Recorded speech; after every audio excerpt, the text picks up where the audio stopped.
Alright. Again. Hello. I'm back. Alright.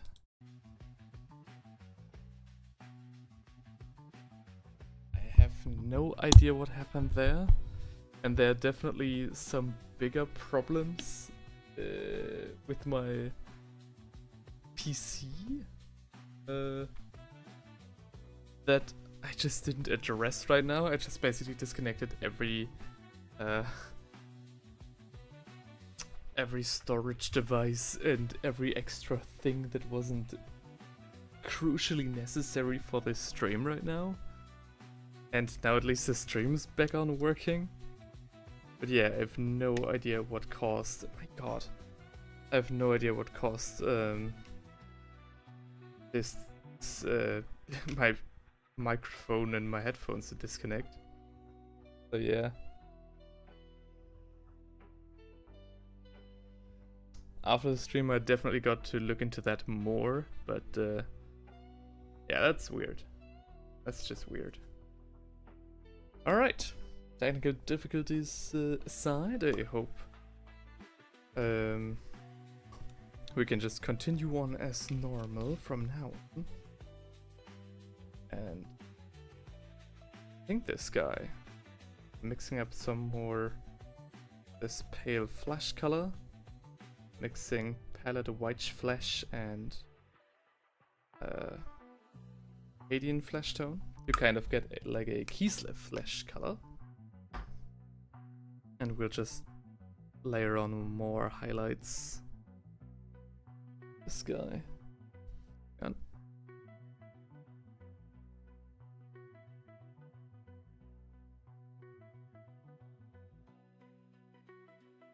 get some paint off my brush.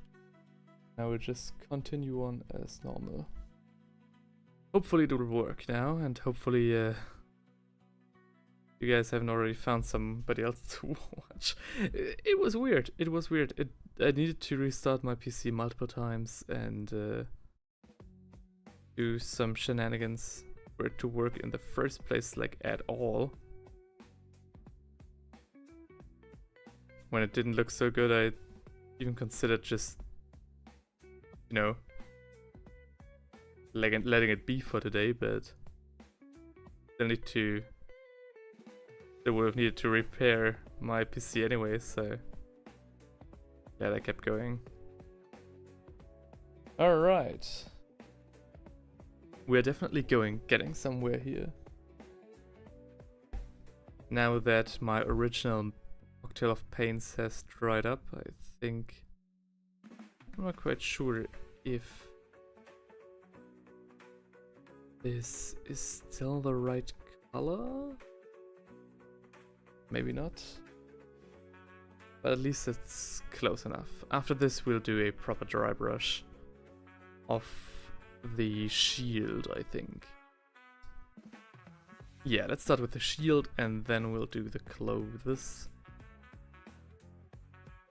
Again, with what I would call a surgical dry brush.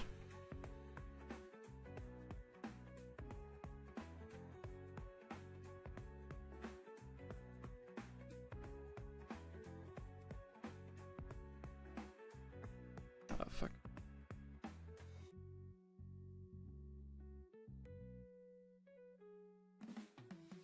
Okay, we really need to pick a fine brush for the face. Okay.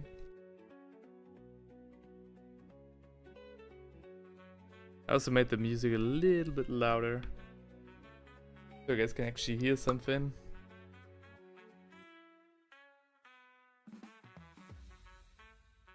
I hope I won't regret this when I will check out the VOD later. But yeah.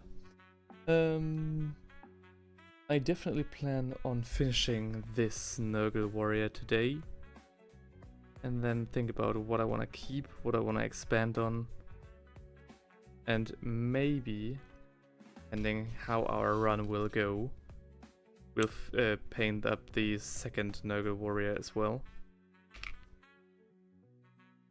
After which, I will very likely see you all next time with the either the Taurox APC or for once a building stream.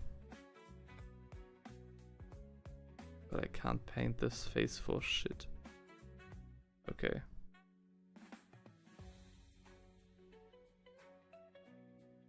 Unfortunate. But I can't do anything about it right now. I just have to live with it.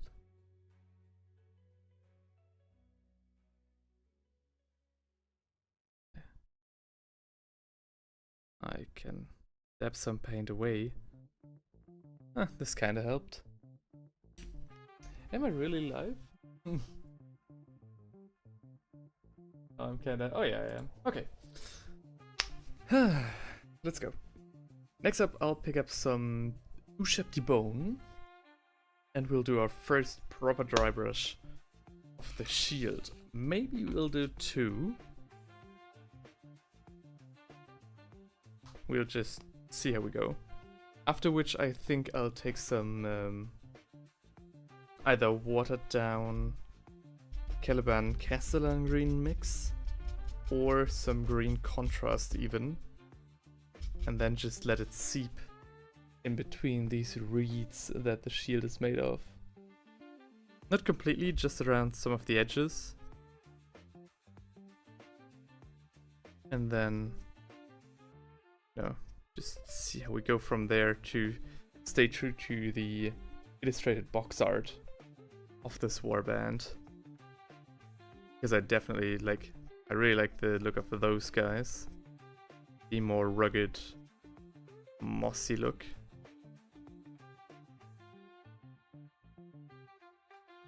Wow, the dry brush is really difficult today. What is going on?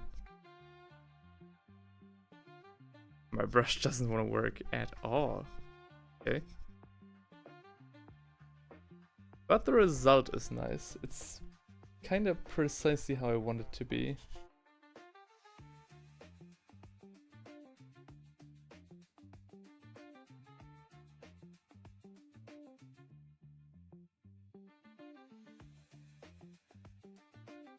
Yeah. If the lower half of the shield doesn't get as much paint, that's no problem at all. In fact, it will only help with the three-dimensionality of this shield. And, you know, as the lighting comes from above, I think this actually works in our favor.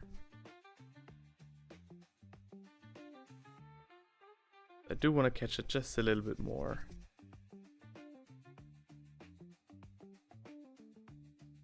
The skull I still want to paint green. Like a nice Castellan green. Though maybe we'll once again, for the first time actually, start with Caliban green and then put some Castellan green on there. Okay, first coat of dry brushing done. I'll just ignore the inside of the shield for now. And now I want to pick up some Pallid White Flesh and some Ushep de Bone, mix them up and go for a second round of dry brushing right after this. Sorry for my voice being so rough. I think the technical difficulties have somewhat distracted and shaken me. Now I'm just careful to start up my voice again. Alright. I don't know what caused it. I don't want to dwell on it for too. I think the next stream that I'll do will either be, as I said, a building stream or a maybe an illustration stream. Maybe I'll finally hook up my tablet and we'll design the Warband terrain that I want to do for my match against Steinrich. I don't have any terrain, and I think the Warband, the Warcry terrain, as cool as it is, I think Kill Team just absolutely mogs it in terms of coolness. So I want to do a kill team inspired terrain for Warcry. I know that's not how you're supposed to do it, but that's how I want to do it. Yeah.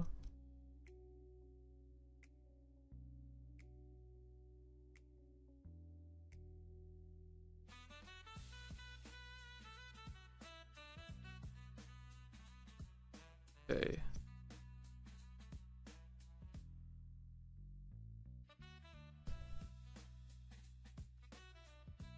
Yeah. I think I'll just leave it like this for now, or will I?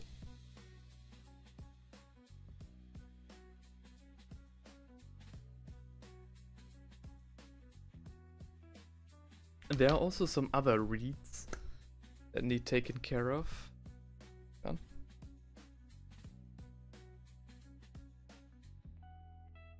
For those, I think I'll take another Ushepti bone. I don't know what's wrong with me. Why can't I do commentary anymore?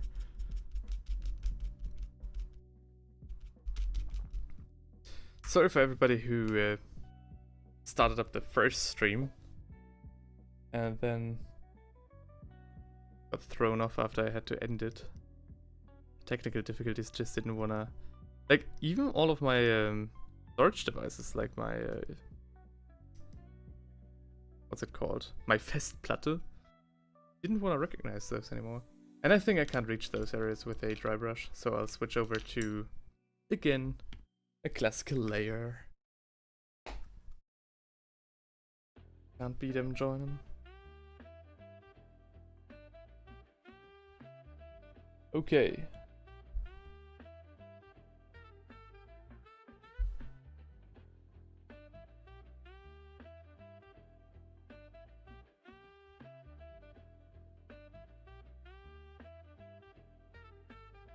It's a very light paint that we're doing right now, but I think this might just work. Yeah, not if it's watered down like this, it won't.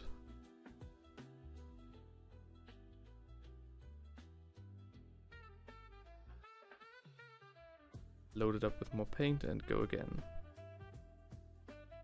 Can you guys see that? Okay. Stuff's in the way.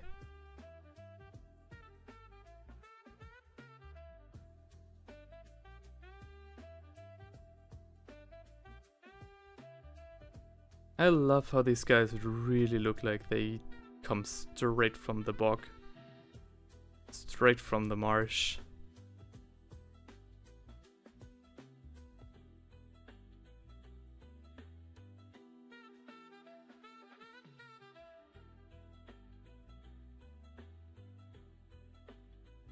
The incorporation of like bamboo and reed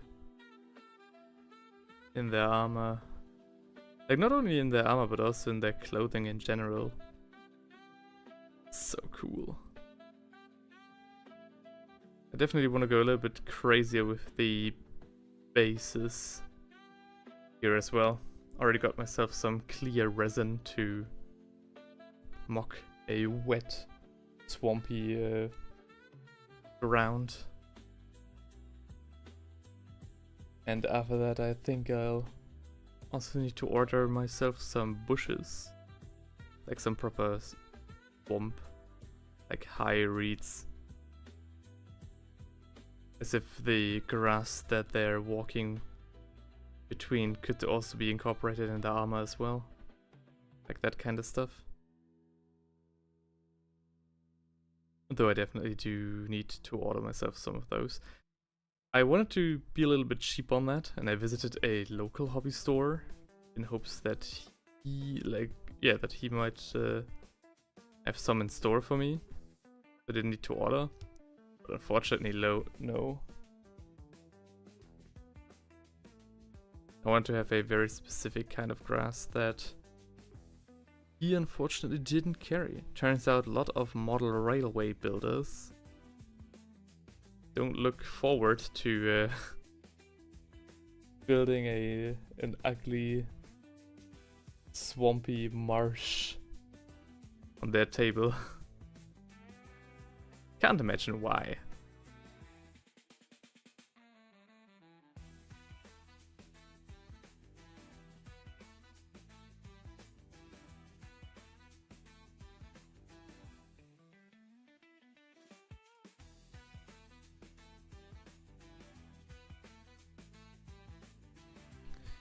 The jazz is really not too bad, though I think maybe I'll switch it out for something else again.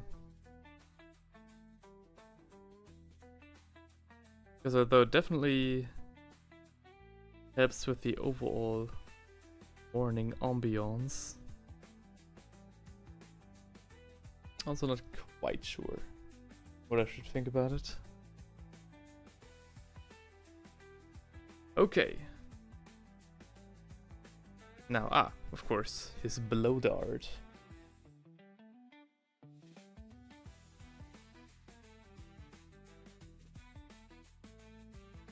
I'm not even sure if these guys have actual ranged attacks.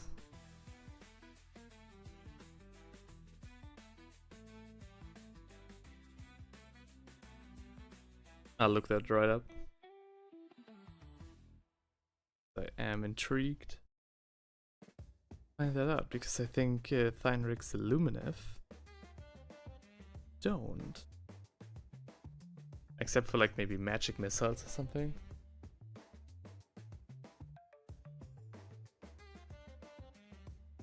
Cheeky Chai Code says, just hello, it's getting good, my dude.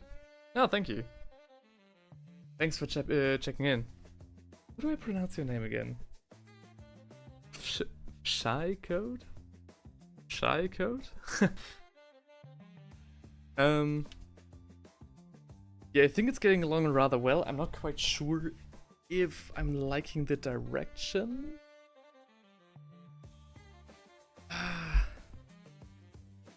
Though there's of course, you know, a lot of stuff that still needs to be done here. I think it's just a trust in the process kind of deal with this guy. Okay, but yeah, what brings you into the stream this early? Or rather, if it is early for you at all. Could also do the horn, now that I'm at it.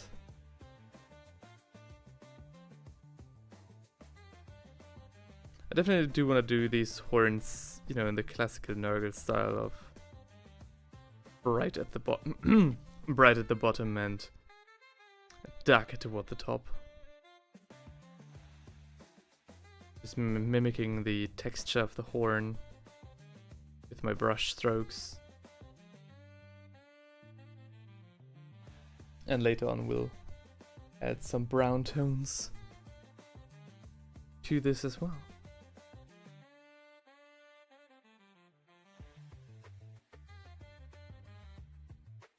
This furthermost spike looks like the outer shell broke off. Oh, Rushtail says hello. Hi, man. How are you doing? I saw you had a gaming stream recently. That came a bit out of nowhere.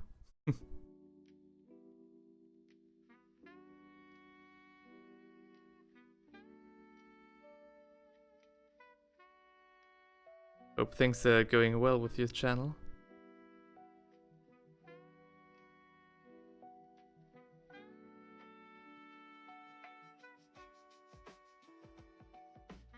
Doing good? Nice.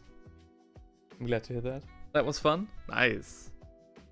Yeah, gaming streams are always a lot of fun when you can make them work. What game did you play again? I completely forgot. I didn't recognize it either.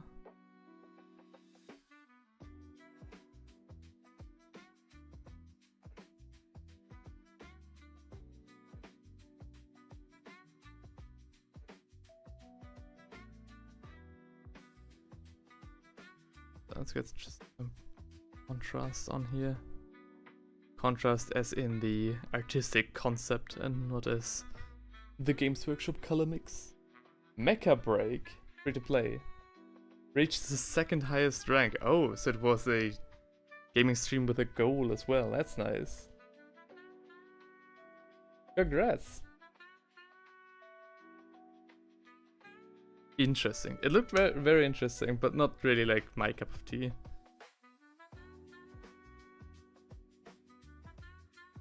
Okay, I think some SV88 with a dash of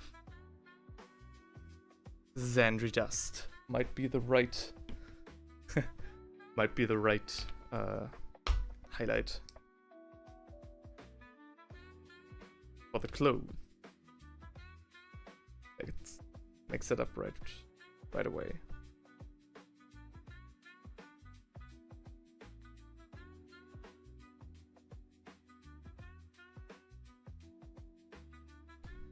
This might be already too much, and the Xandri dust is too close to the hue of SV88. So I'm going straight over to Shepty Bone.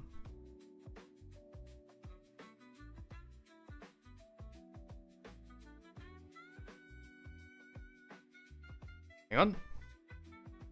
I'll be right back with you.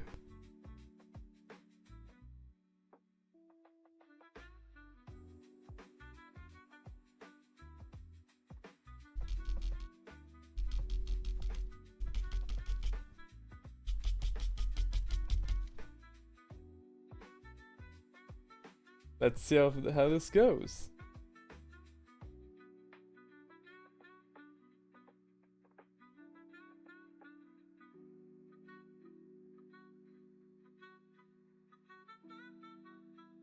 I don't really see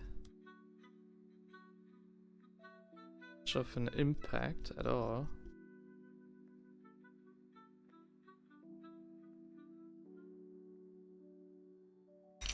Maybe I need to take a smaller dry brush. So, come on.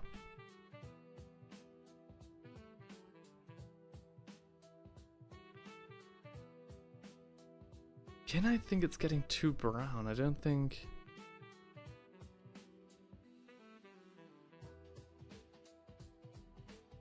I mean, I am kind of liking what's happening here, but at the same time, it doesn't really feel right for this miniature.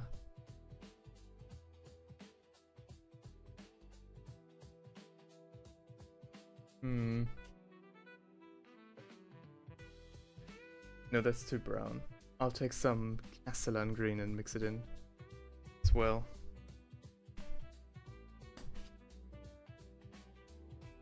If we're overpainting and redoing some of these highlights that we so painstakingly set previously yesterday, that's completely fine. After all, that's basically why we're here in the first place, to just mess around with the color scheme and find our way with it later.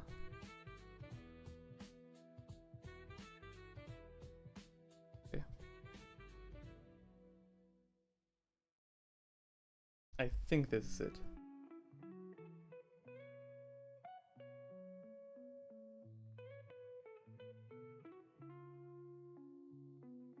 So...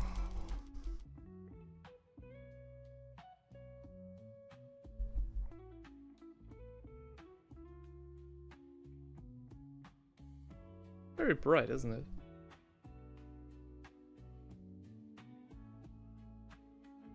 Ah.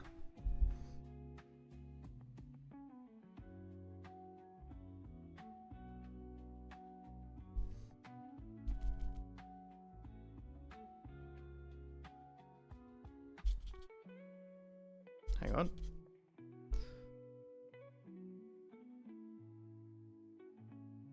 Snare.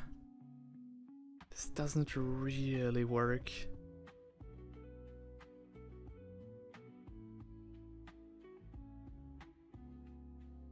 It works in concept, but doesn't work for this miniature. Not quite happy with what I'm seeing here. Hmm.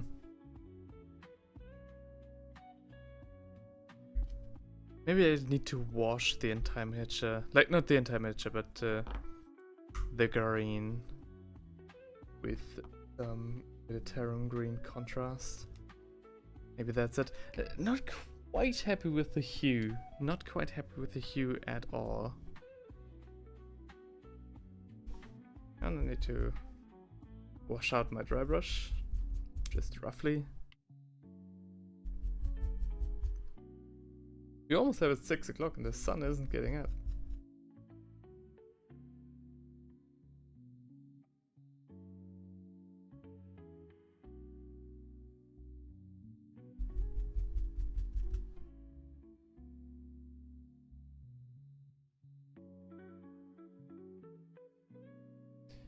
Okay. Something? Alrighty. Okay, wait. Don't you die on me as well. Okay. Next up, I think... Before I do that, let me take some Caliban green and paint the skull on his shield. Funnily enough, I had kind of a Mandela effect when I saw Heavy Metal's paint job, because I was rather sure I remembered this shield to be green, but it was actually not. It was actually like it was right now. Kinda weird. Alternatively, I also thought about making the reeds that make up the inner layer of the shield green as well, leaving the outer layer with the color that we have right now. Bringing the skull back in like an Ushabti bone fashion.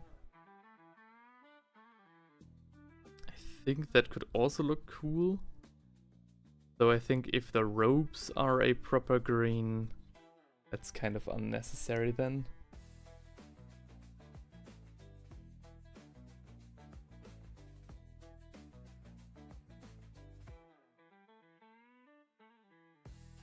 But yeah, I saw that we had quite a lot of people watching the stream. What are you doing at this time of day? Because for me it's 5:42 a.m. and I'm always wondering what people are doing up this early, or you know, if it's even early for them at all, depending from where they're coming. When I first did a stream at this hour, it was fascinating what people were doing. Like I had one guy from Sweden who whose baby woke him up and he couldn't go back to sleep, so he just started joining the stream. That was fascinating.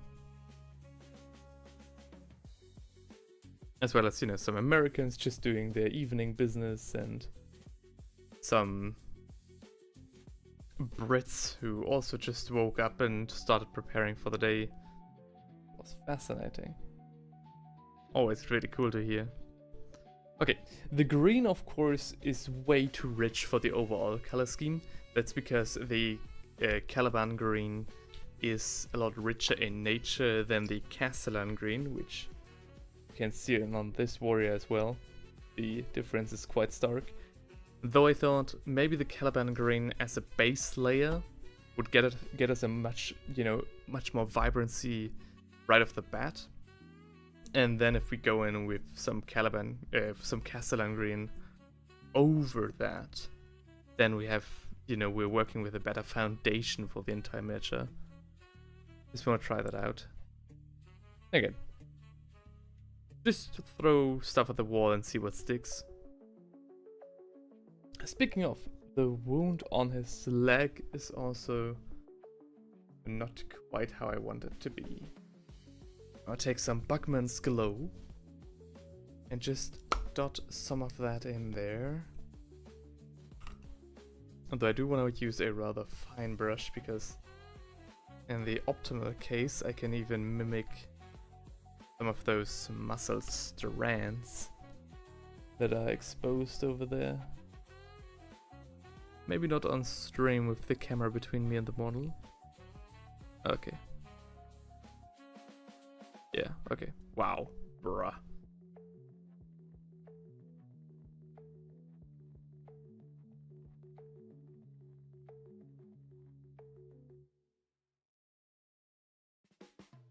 That was not a good job at all.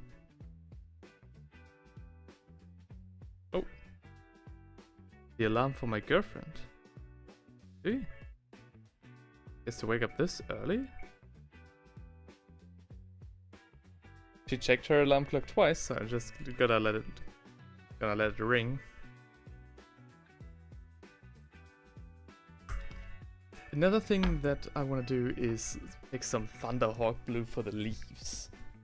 Like the veins that they decorate themselves in. I don't think this is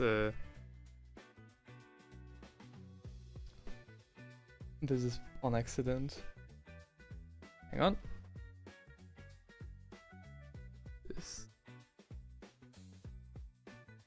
The alternative would be to do them orange. And now as the miniature is kind of like finishing up, I think that might be actually the better idea overall. But I do want to stick with this kind of grayish blue just for now. You know, painting them a little bit richer for now and then swoop in with some gray for some finer edge highlights later on.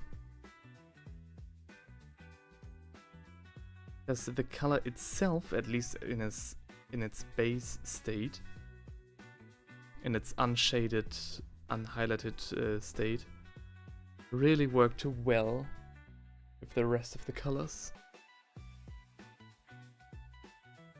Intrigued to see how this will go.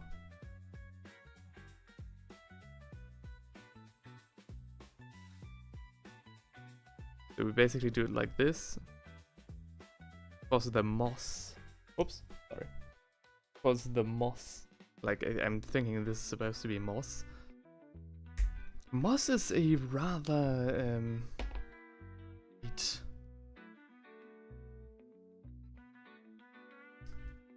I could try that as well, maybe with some Orok flesh or something.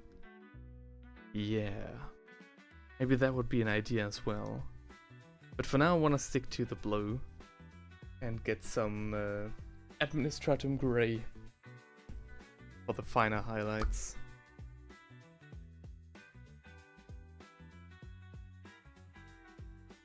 Unless of course my Administratum Grey is completely dried up. Okay. In that case, no fret, no fret. We'll take some Dawnstone and some Ulthuan Grey if I have it. Yes, I do. And mix that right up. That should leave us with something akin to Administratum Grey.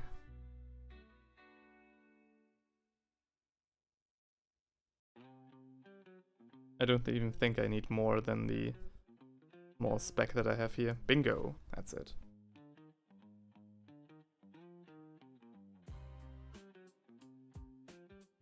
God, watery. Okay.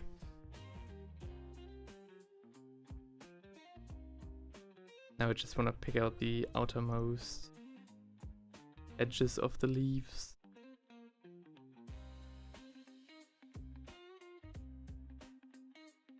Like just their tips and maybe the vine, the vine that connects them all. Just get the shapes communicated.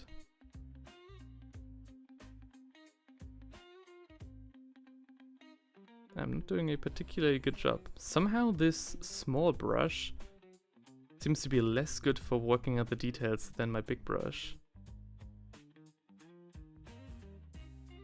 Tip broader? Oops.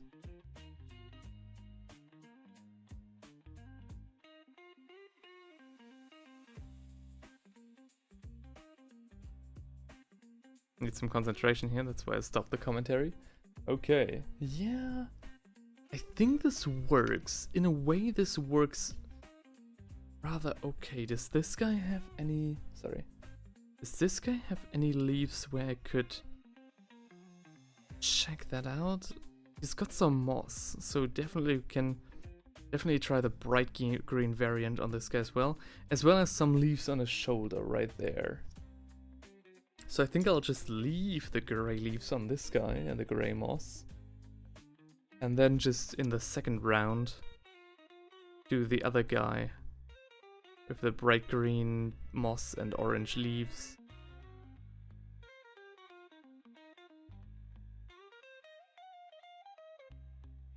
Time for my girlfriend to get up. Maybe I'll get up and help her. Hi, my dear.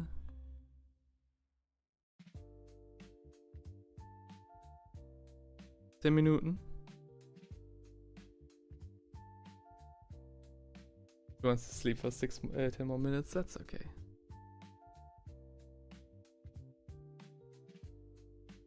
Okay.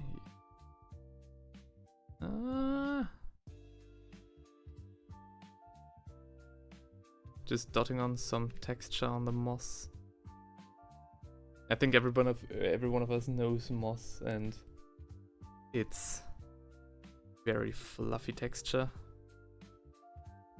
Kind of hard to do when you're working with such a small scale of miniature, or yeah, miniatures in general. Okay, whoops, sorry. It's definitely working out. It works in a very cold way. It definitely brings in some cold contrast to the otherwise very warm colors that we used. I think is like I'm ready to accept this as it is. That's all I want to say. Not quite sure there wouldn't be a better way to do this, but I'm open for change. I'm open for suggestions. As I take the Aslan green, paint over the skull we finished just minutes ago. There we go. As my camera doesn't have autofocus, I just need to manually adjust it every now and then.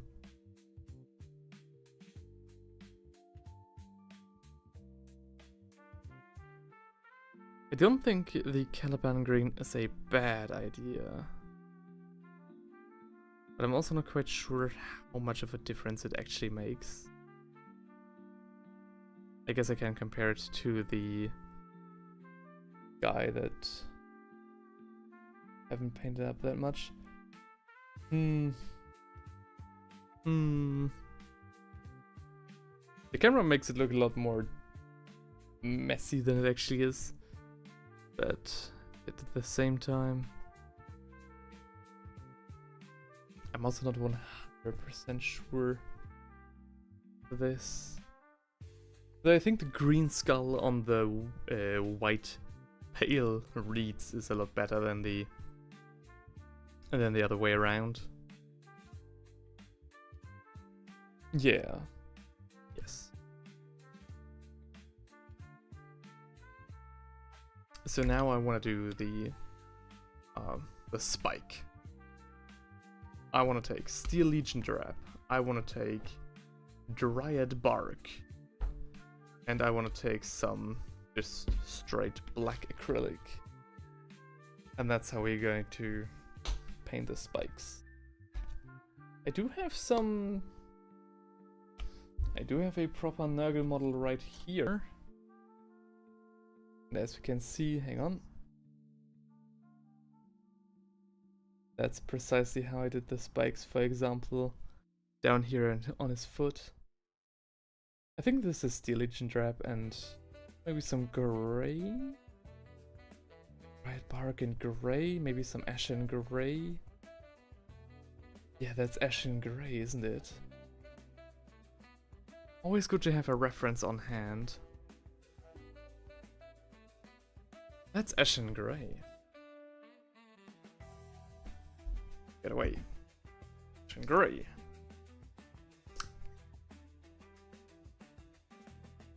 Just a little bit of Steel Legion Drab, and then we can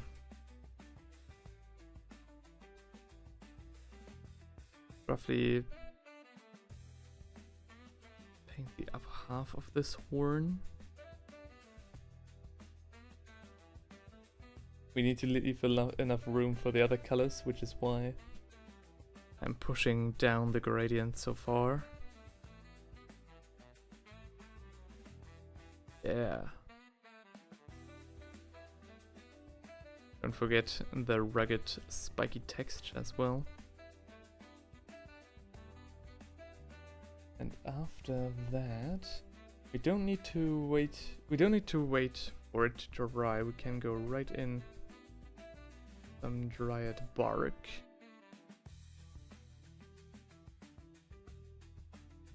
Come on.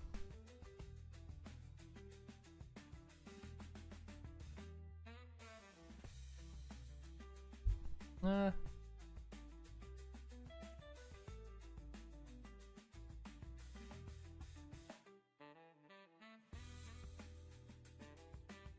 think I pushed the bark down too far. No, I think it just works out. I think it just works out. Let me get some ash and gray on my brush next. And then pick out the uppermost tip with it.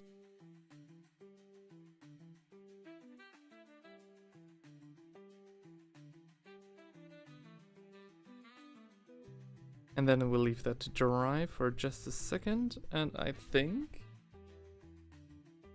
this works. Very rough on the dried bark part. Goddamn headphones, dude.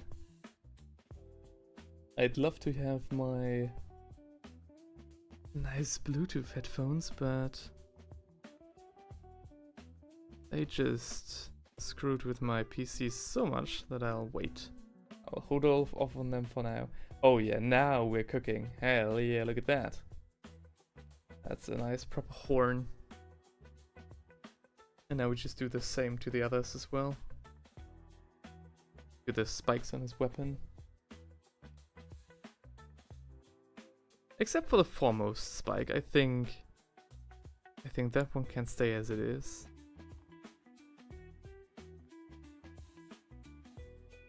Just a gut feeling.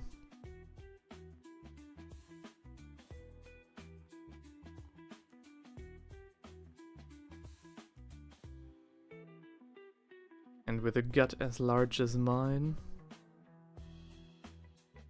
yeah, it's always a strong feeling. So, there we go.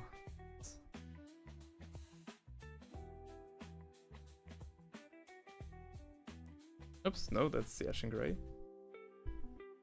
But now the mini is definitely going together. Hello, dried bark. Where are you? Oh, there you are. There we go.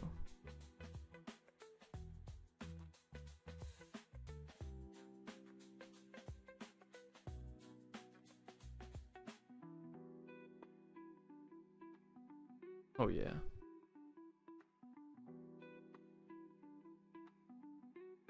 You could almost leave it as it is.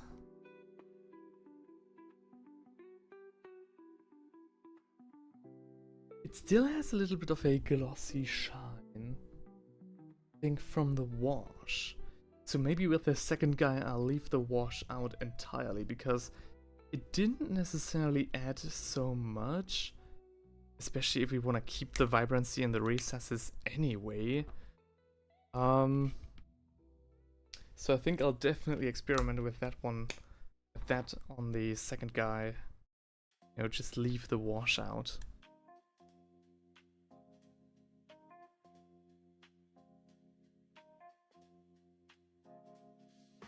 Boys.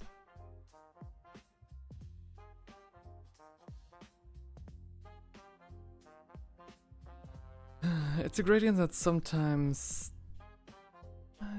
it's a little bit, can be a little bit shy, can be a little bit subtle, but I think when painting a Nurgle model it is also a must-have. Yeah, nice, let's go, some nice horns. and overall some great progress. I think the last thing I want to do is this guy, like the skull. Maybe some Steel Legion, no, Xandri Dust. Good morning. Good morning, my dearest. How are you? Did you sleep well with me streaming? Konntest du gut schlafen?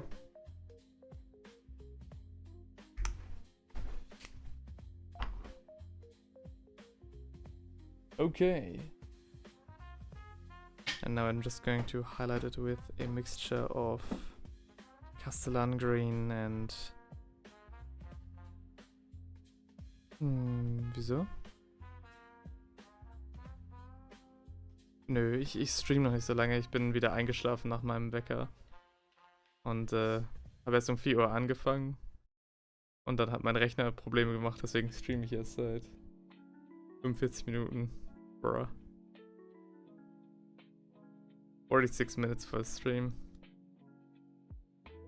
I know.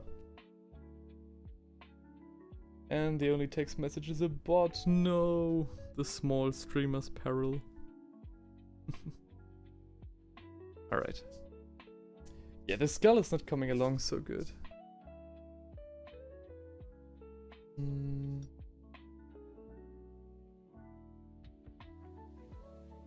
Oh, that happy with it.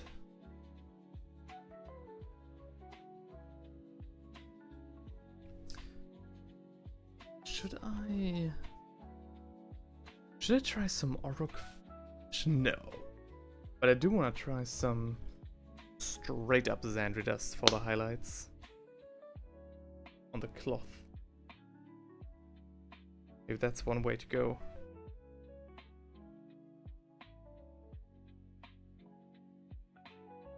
Although I think the cloth here already has a lot of Xandri Dust. It does bring enough contrast with it to work.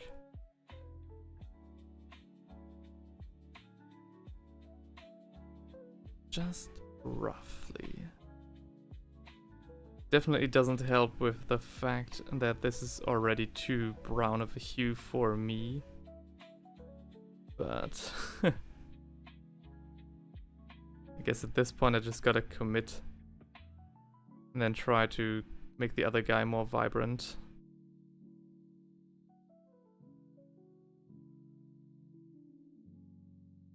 It definitely works as, you know, if this was a Necromunda model or something, like a Dusk Raider. Or like a Dune model, you know? This would be quite the nice thing that we have going on here.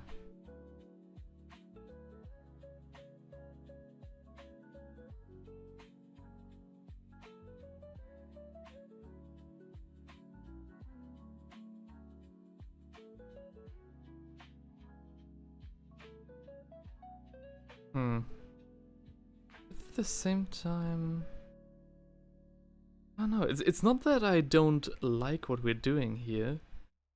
It's just that I think it's just not quite right.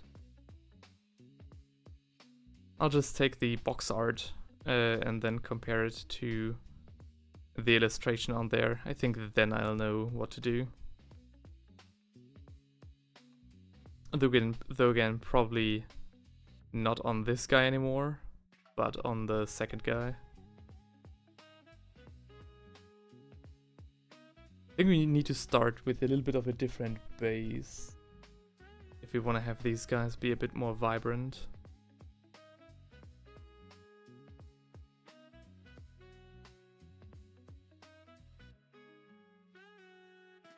Oh, no, that's too much.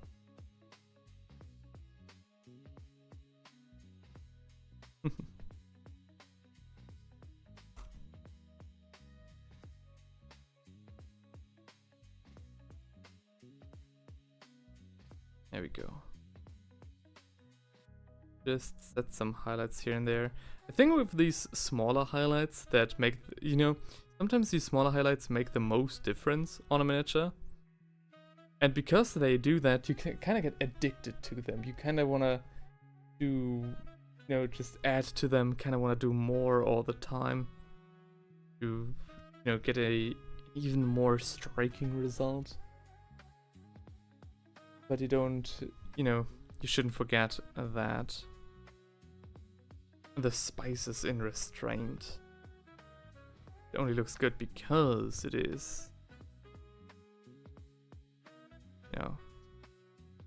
Only such a small part of the overall paint job.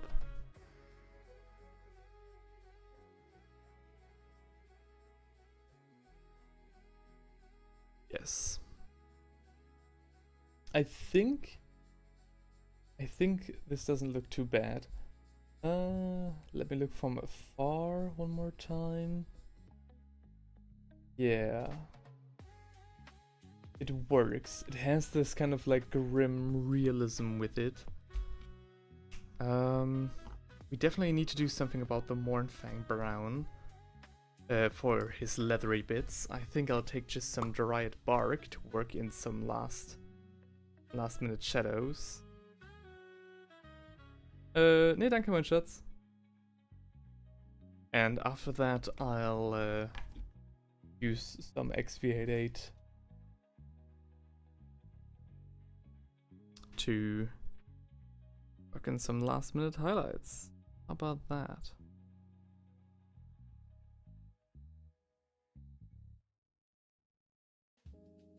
Can't leave these things so unattended.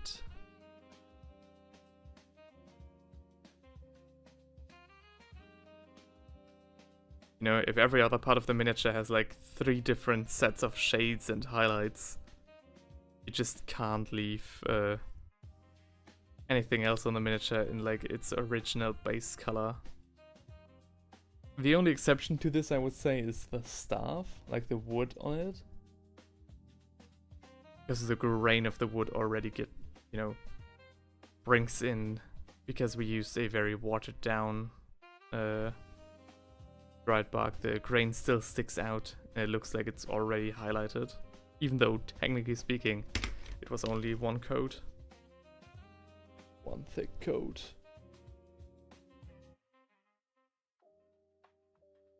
Alright. And next we'll use some XV88. I think the dried bark needs to dry for a second. But let's, let's compare this guy to the boxart. Think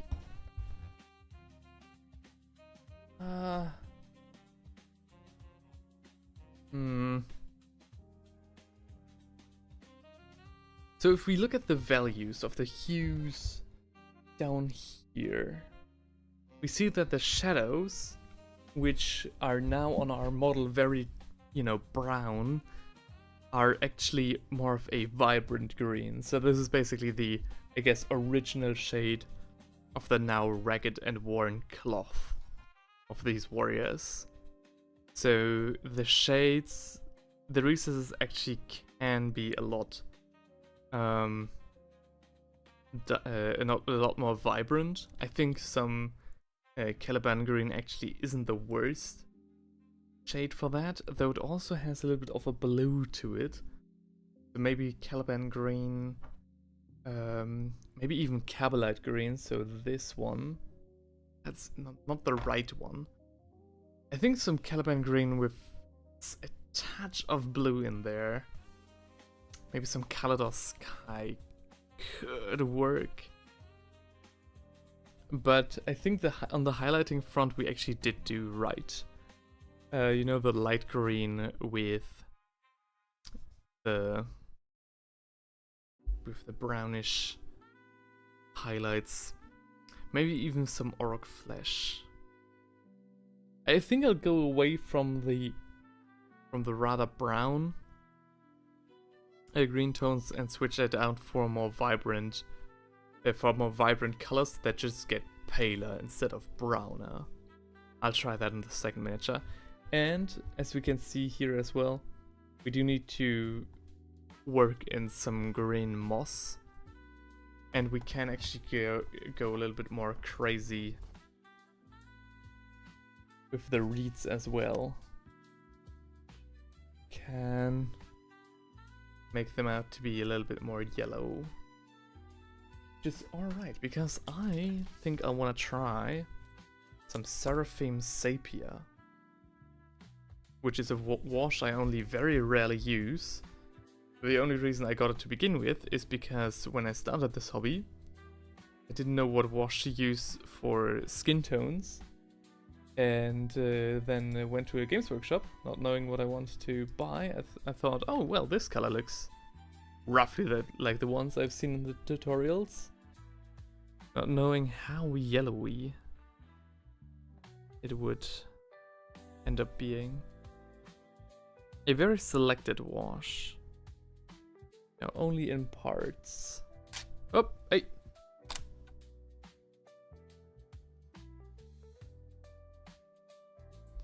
Only here and there.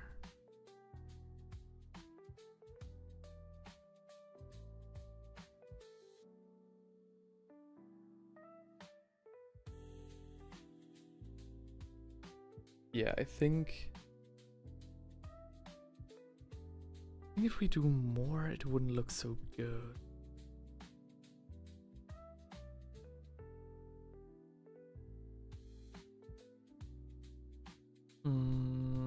Yeah.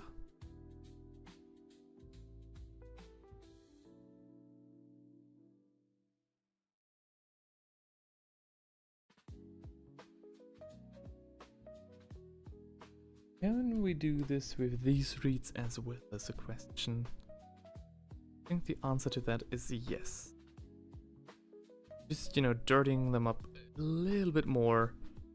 Bring a little bit more warmth to the miniature that got lost during the dry brushing and layering phase. I'm placing these Seraphim Sepia washes, again, just following my gut feeling. No plan, only a feeling.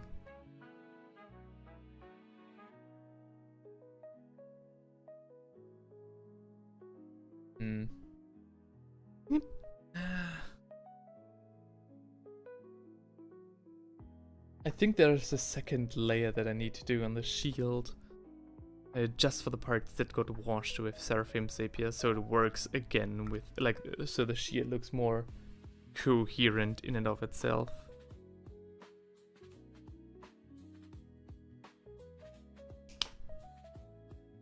Yeah. Yeah, it looks so spotty, so splotchy.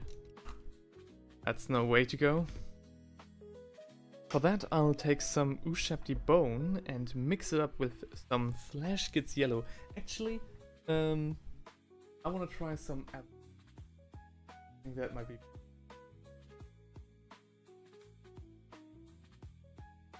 Do I have still some Avalanche Sunset? Ooh. That doesn't look too good.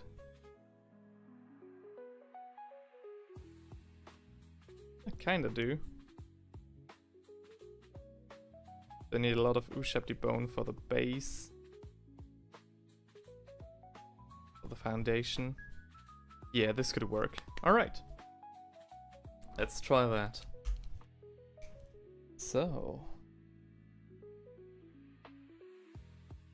Let's see how this goes.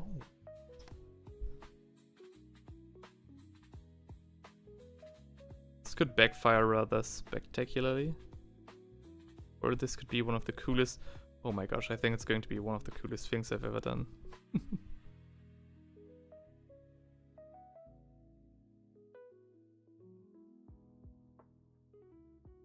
Yes.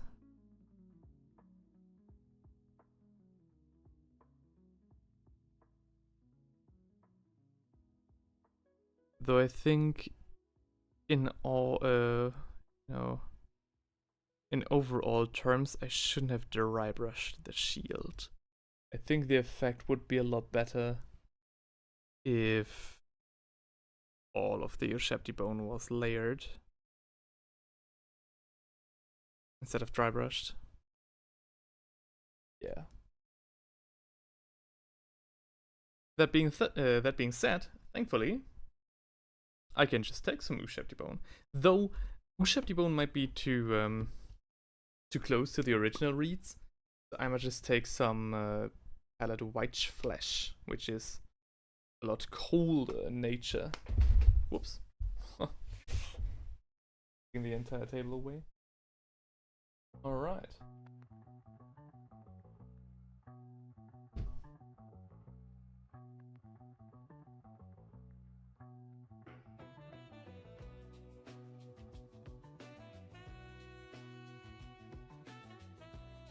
For me, these shields are one of the most interesting parts of the entire miniature.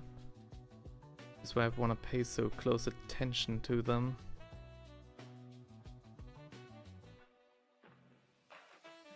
Yeah, and with this we can also... Oh my god, it's...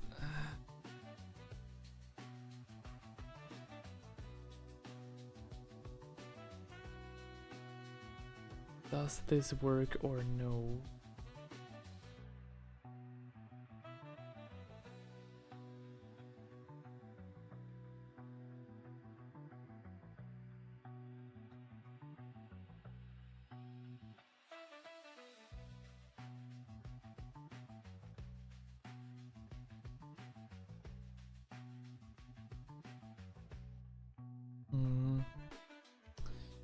Not quite sure. I think now we're kinda back at square one again. Maybe I need to wash all of it with Seraphim Sapia? And then just pick out some of the reeds only with palette white flesh? So the recesses work again, right? How about here? How does this look?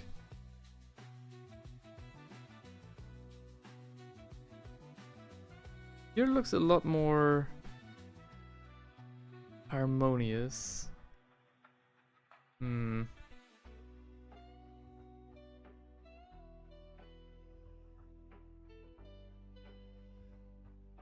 Yeah, and I think this works as well. Now that I layered some of the Seraphim Sepia washed reeds with white flesh as well. Yeah, I think this is okay. I think this is okay.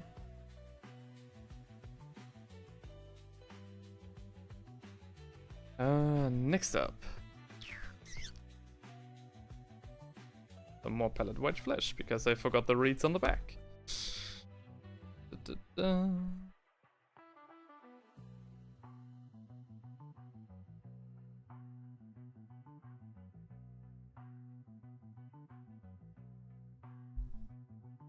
Zoom in.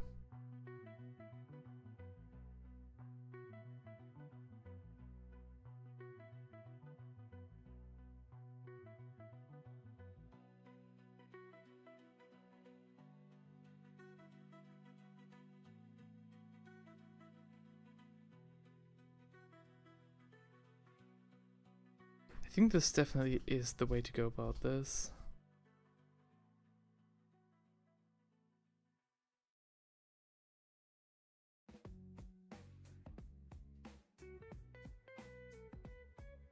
Yeah.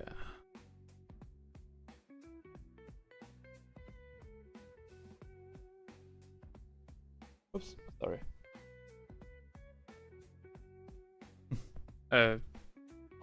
Just, you know, some recording shenanigans. I think this works rather well. Now, what to do next? Maybe some actual Ushepti-bone as the highlights for the cloth. Let's just try it. Whoa! I'm splashed on my finger. Let's try this.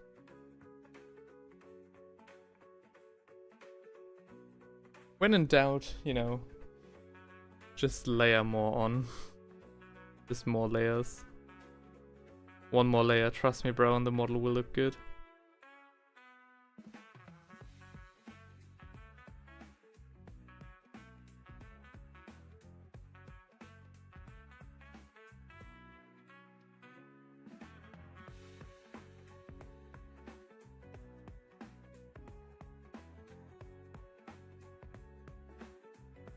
Now the whole thing becomes... It's almost some of a metallic vibe. The way that the highlights are placed.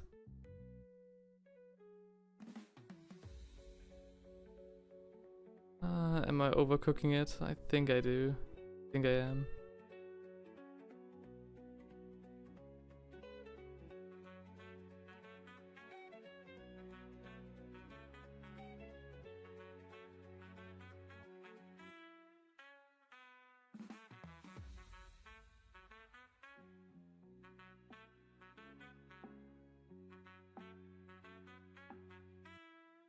Yeah, okay.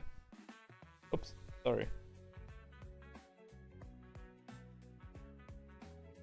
Okay, this definitely works. It definitely works. The only thing separating us from the perfect box art, from a perfect box art look, is literally just that the fact that we started with Castellan green and not the Caliban green. Even though I did work in some Caliban green here and there, I think that might have been just too little too late.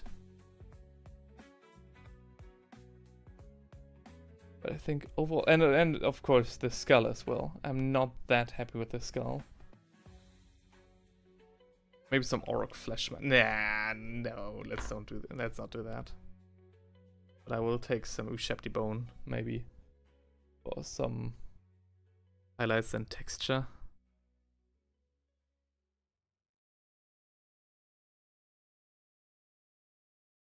And detailing, of course.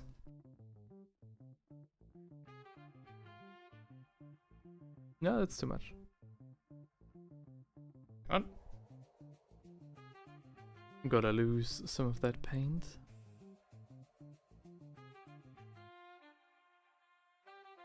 Oh, hey.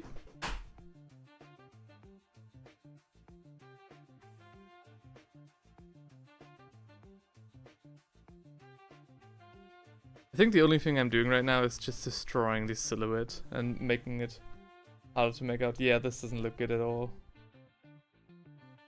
Hang on. I'll take some Castellan green and clean that right up. That did not go as I wanted it to go. But I think for the record, as much as these reeds are, you know, scream for a nice dry brush, I think it's honestly just better to layer them properly. Yeah. Okay, the Castellan green was a little bit more watered down than I thought, which leaves us with some texture left under our last coat. Not the worst, not the worst, I can live with that. Not too bad. And of course, now I want to take some, yes, you guessed it, Exviate for the leather. Some leather highlights here and there. So.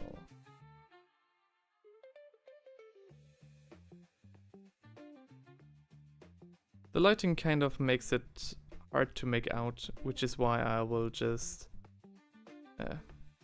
take some pictures right after the stream and upload them to my community page on YouTube. Wow, this looks horrible. Where you can have a proper look at the miniature.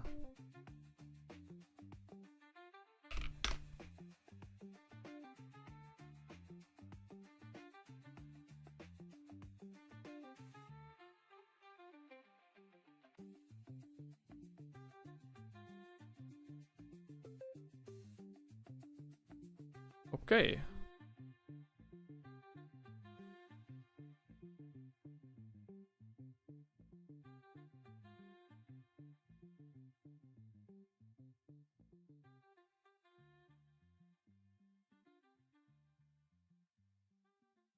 Okay.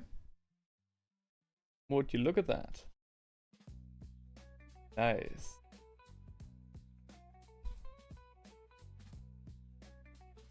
a nice warrior. Yeah, okay. The only thing that's kind of bothering me is that the paleness of his skin. I think we nailed the skin. I think the skin looks great.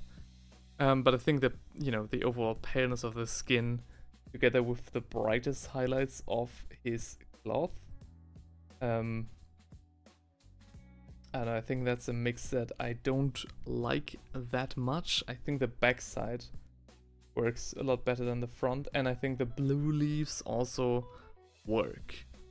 That being said, I do want to try, if we're going with a more vibrant approach, I do want to try the bright green moss with some orange leaves. Oh, sorry. Big stretch. Yeah.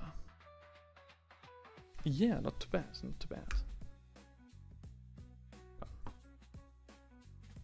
I think before we go on with our second code, our second miniature, just get myself a quick beverage to drink, see who else is left when I return, and then we'll go right into the second miniature. Alright. See you in a hot second.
Grab the beverage and a kiss from my girlfriend, and we are back. Aha! Okay. Re-energized.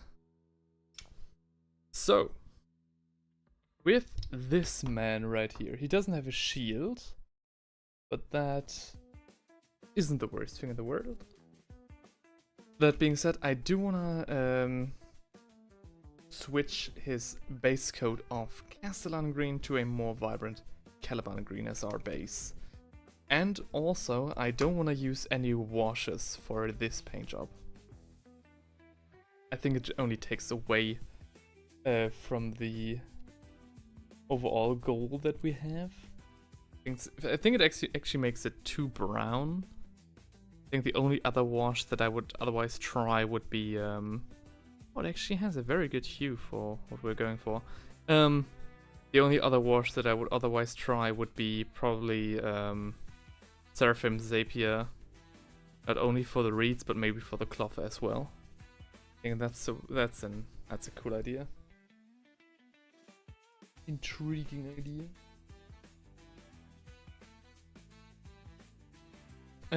Yeah.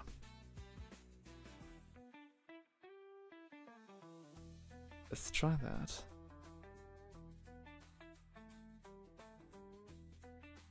Can be a bit messy. I know there are other colors on the miniature already that partially get covered up again. Namely the skin and the reeds. Well, that's okay. We're not necessarily looking for speed at this stage. The only thing I want to do is have a solid concept and then work out the fastest way to get there. And then I'll have a proper speed painting guide at the end. Although with miniatures like this, I'm not even sure if how much I can speed paint. Looking back at my olden days though, where I considered something a speed paint when I get it done in under an hour, or like schwer zu sagen. Es regnet, ne? Also ich kann zumindest keine Tropfen erkennen in der Laterne. Just told my girlfriend that's probably not raining anymore. Focus on probably.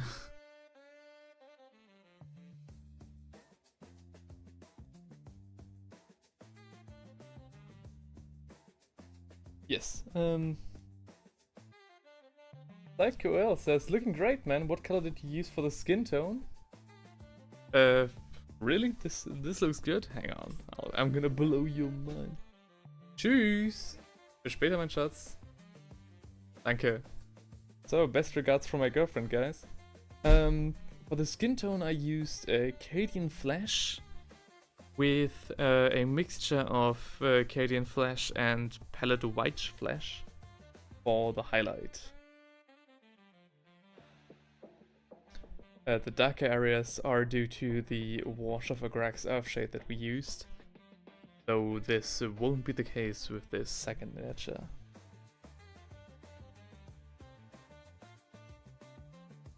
So, okay. He has some sort of wristband that I also saw in the... Two actually, damn. He has some sorts of wristbands that I saw in the illustration as well. So we definitely need to make sure to pick them out in the proper color as well. Again, if skin gets a little bit covered up again, that's of course fine. That's fine. So, Dille, as we wait for that to dry, I'm going to take some Cadian Flesh Tone again and touch up the skin where we just were.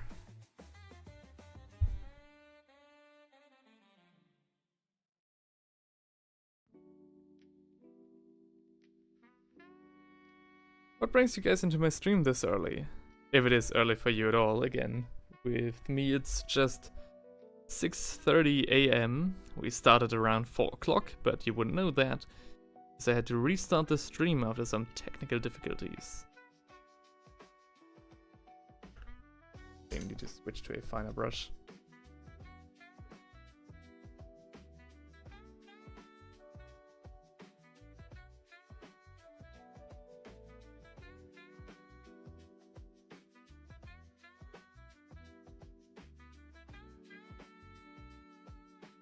But yeah, I'm planning to be done with this Warband in today's stream. And then the next time we meet, we'll probably either paint some terrain or sketch out some plans for some self-built terrain, or I don't know, build some Age of Darkness miniatures, I guess. Or paint some cursed cities. So there are a lot of options of what we can do. I think I'll leave that up for a vote. What is happening here? I think the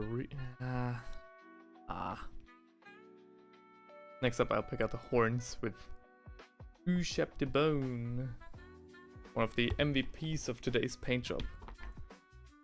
Which is such a versatile color.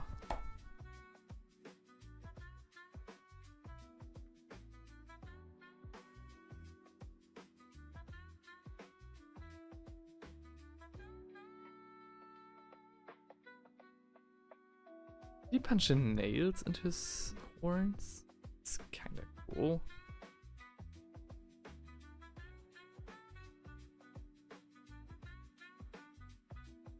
Though, this is definitely also one of these miniatures that has so much non-metallic metal action going that I'm actually rather hesitant to paint details in true metallic metal.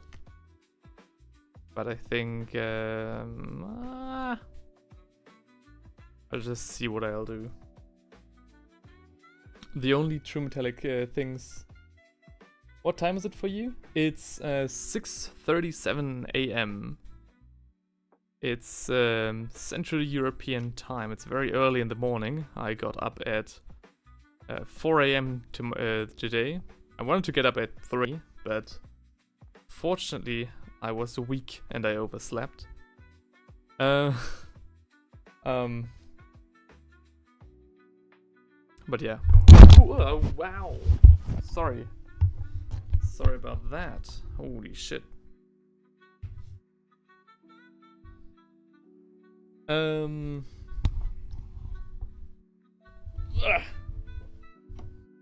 yeah. Or just to have a chance to chat with that part of my audience that watches from either a different continent or a different time zone, or has to get up early in the morning. That being said, I might even do another stream later tonight. I'll just want to see how it goes, how I'm feeling. But yeah, rather early in the morning. How's it for you? What time is it for you? A lot of people are watching from you know, in the evening. So if that's true, or are you also getting up to go to work? Always curious to know. There's not a single thing that you could tell me that I wouldn't find interesting, and that's not because I'm, you know, as some losers would do, bait into action. I'm actually genuinely fascinated what you guys are doing all the time. And what painting projects you're working on. What brings you into this painting stream? I had some guys earlier tell me about some very interesting projects. One sent me pictures of a Horus heresy diorama that he built with a proxied Abaddon. Always amazing to see. You can send me progress pics either via Instagram or via my email. And then I'm happy to have a look on stream. Always a great way to show off your work. And I'm also very nice with the with advice criticism. Though a lot of the times the works are so early that so in their early stages that there isn't much to critique. Because stuff like, oh yeah, don't forget to do that, I always find to be kind of silly. Because, you know, you're most likely we're going to do that anyway. It's 9:40 p.m. Just got off work. I'm working on some Horus Heresy Dark Angels. Oh hell yeah, man! Did you get yourself? Did you get your hands on the Saturnine box set, or what kind of Dark Angels are we talking? Maybe even some these insano sculpts from Forge World. Very nice matches. Hell yeah. I'm also working on Dark Angels right now, not the 30k variant, but the 40k flavor. I'm actually working on the Dark Angel, Primarch Lionel Johnson himself, but with a twist. Can't wait to have that miniature finished. But I actually need to finish this thing before Christmas, because my girlfriend got it for me for Christmas. Now almost. When I have him done, it's almost Christmas again. My god, time flies. 9:40 p.m. Just got off work. Damn. Late night shift or just massive overtime?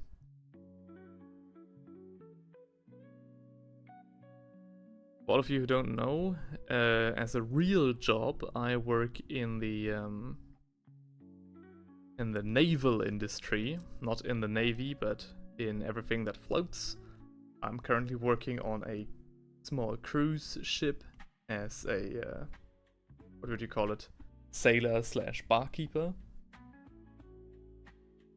And so 9:40 p.m. is also not that foreign of a time to get off work for me. Not that foreign of a concept. But yeah.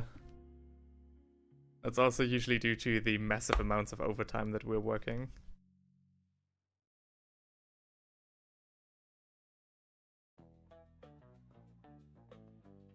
Nah, I don't want to use one thing brown for that.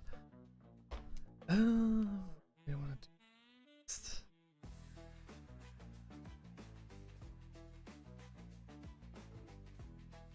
I think I'm going to leave the Steel Legion Drab alone for the highlights and go for a mixture of Castellan Green and Xandridas. Yeah, I got the Saturnine box. Oh hell yeah, since I'm a 40k fan, I wanted to dive into 30k and try my hand on some 30k Dark Angels. Hell yeah, dude. The Saturnine box set and the Horus Heresy box sets in general, especially the first Age of Darkness box set, are always such great value. You just get so much to work with, either for 2 people or just for 1. I think if you want to start an army, the Horus Heresy starter boxes are just crazy good. You really have a proper army once you're done with that. So yeah, have fun. Especially the Crusade pattern armor that you get with that. I think it's like Mark III, if I saw it correctly. Not to mention, of course, the amazing character models, the Saturnine Terminators and the Dreadnought. Though I'm not quite sure about the Dreadnought personally. But yeah. Hell yeah. I got the Saturnine box set as well, though I haven't opened it. Always nice to pre-order something and then not open it for months.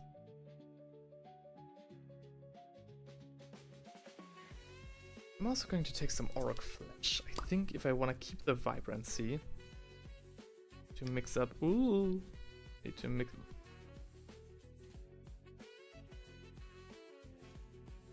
Some bright, vibrant green here as well.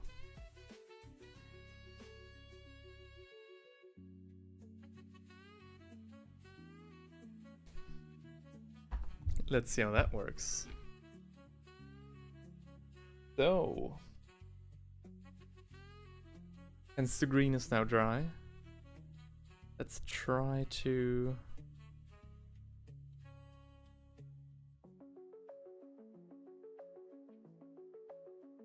some highlights on here.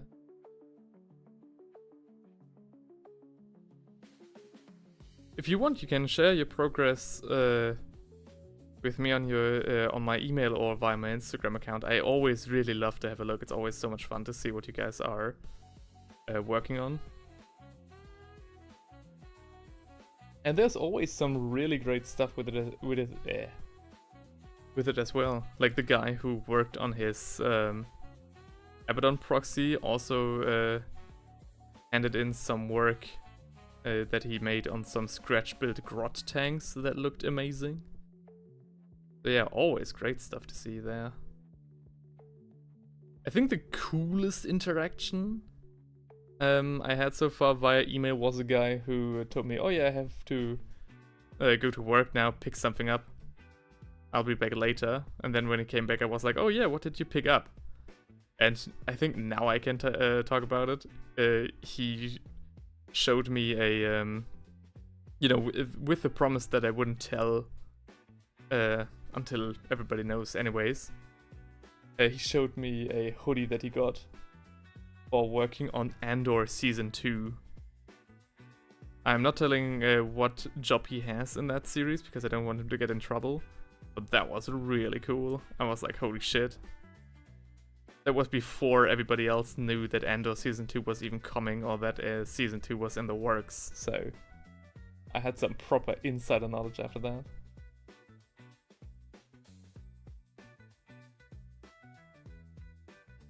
Yeah, always come to show and tell. It makes everything so much cooler. Are you planning on just getting, you know, the miniatures and collecting them, or are you a gamer as well? Also, are you also dying to try out the Heresy gaming system?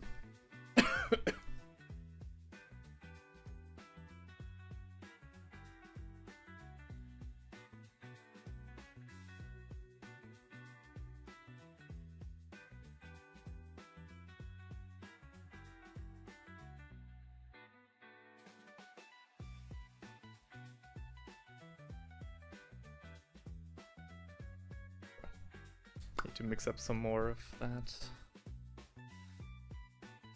green.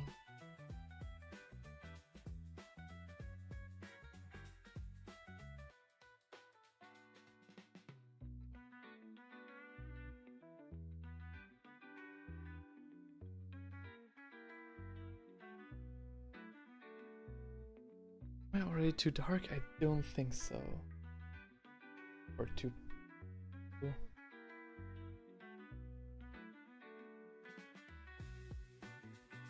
This green base coat definitely reminds me of the old toy soldiers, like the molded ones, as you can see in Toy Story. Like that's like the hue that they had straight from the factory.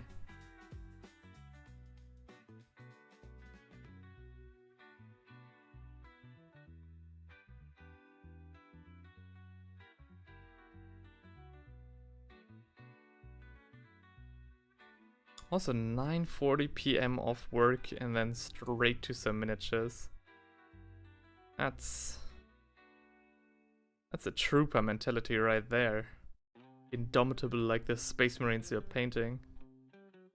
Very nice.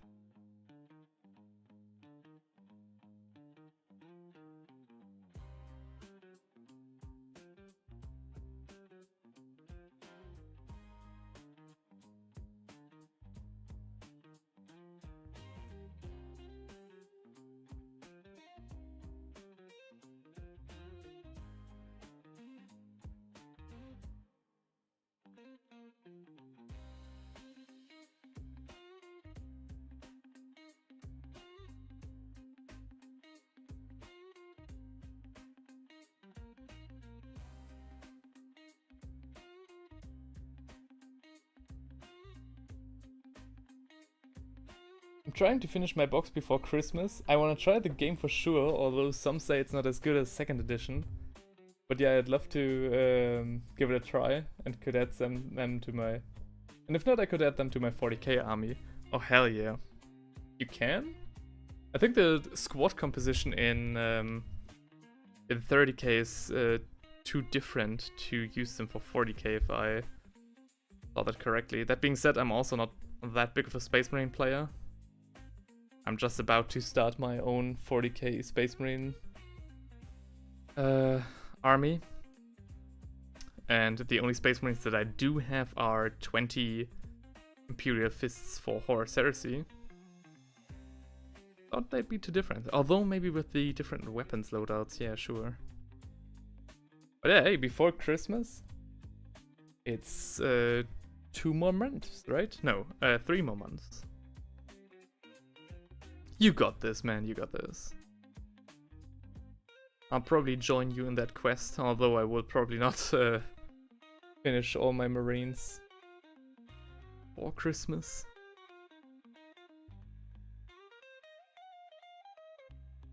The only thing I want to finish before Christmas is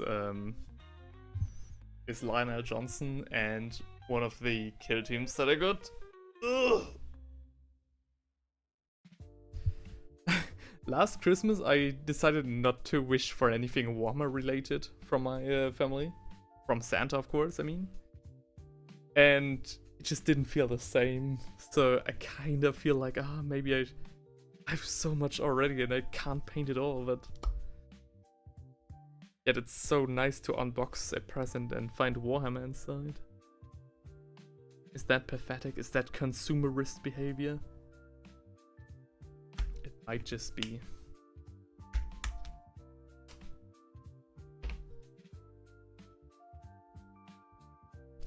Did you get the new Kill Team box? No, I did not. I was really thinking about it, and if it was available the second they revealed it, I probably would have gotten it. Because I really would like to start with Kill Team, and I was just waiting for a box that had the rules and terrain inside of it. And the Turnet box just wasn't it for me, especially because they teased it with Protect the Great Gun, and it didn't have a great gun, so I was like, no, what's even the point? And the Death Watch, you know, the Death Watch was a kill team that I would have liked to get for ages now. And the Necrons also looked very interesting. But, yeah. The thing was, as someone who also wants to make content out of it, I, of course, don't do it just for the content, but also with, you know, a content brain. Background nonetheless, I was like, okay, what could I do with these miniatures that would be interesting to watch, right? So I was like, okay, the Death Watch doesn't bring the craziest color scheme, mostly being black and with some accents. So I was like, although I dig the Kill Team, I don't think I could paint them very interestingly. Same with the Necrons, and then also I played one game of Kill Team with my friend, JD, and we played with an open terrain. So we played with, so I played the Vespid, and we played on the Octarius terrain that he had. And I was like, damn, that's kind of nice. I would like to have some open terrain and not just the boarding action terrain that that Kill Team offers, that box set offers. And in the end, that was one of the main reasons why I didn't get it. And then I was like, okay, the only other reason that I would buy it is if I could make the Blackstone look more like Egyptian themed, more sandstone, more leaning toward the Warhammer Fantasy version of the Tomb Kings. And then I was like, ooh, yeah, that's a project that I would like to do for a very long time now. And then I saw that Games Workshop basically did that already. Like the walls and everything already feature a lot of sandstone already. I was like, okay, there's nothing really I can add to that now. And it was also rather expensive. I think it was like 160 bucks if I remember. Do you remember that correctly? Maybe it's a little bit less. But yeah. As someone who just had, you know, bought Saturnine and didn't even, you know, it didn't even open the box, so. And unfortunately there's a time aspect as well. You know, with 3,000 subs, I can't do YouTube full time. I actually have to work and study next to making these videos and streams. So yeah, it just didn't fit in my timetable, unfortunately. That being said, the one thing that I found really cool when getting my informations about that box set is that they included some regular Necron warriors, or some type of what I heard, some type of horde mode, so that you had to like take your kill team and fight waves upon waves of enemies. That sounded very cool. That sounded very reminiscent of Warhammer Quest and games like Silver Tower, Blackstone Fortress, and of course Cursed City. I think that could spice up the whole thing as well. But again, the rules for that are also online, like very likely. I was like, do I really get the box just for that?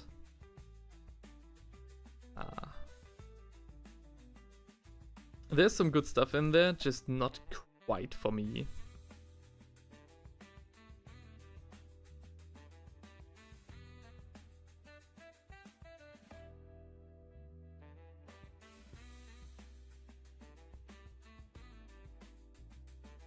Funnily enough, the when Octarius came out, so the Aquilons...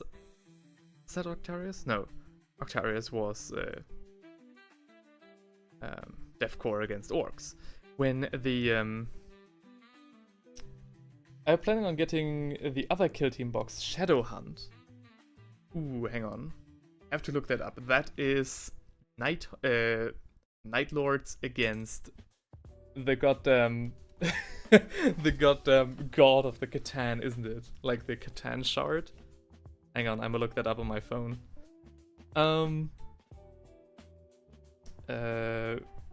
Kill team... Shadow Hunt.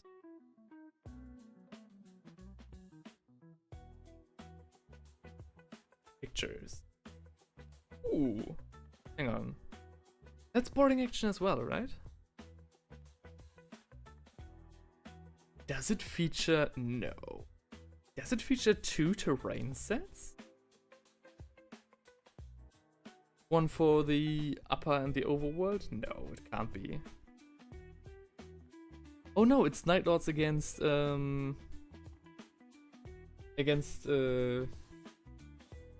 sisters. Oh.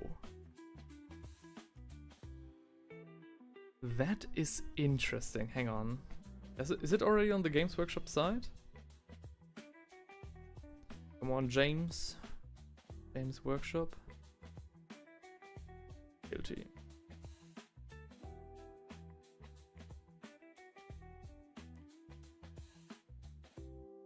You can combine the Tomb World and the other terrain as one massive map. That is sick. That is actually sick. Yeah, okay. The Kill Team Tomb World is 200 bucks on Games Workshop, and then it is 160 on my favorite third-party reseller. Just too much. It comes out 2026, so we got to wait. Alright, okay. Then I got some time to think about it. In that case, though... Shadow Hunt. I'm gonna have a look at the pictures one more time.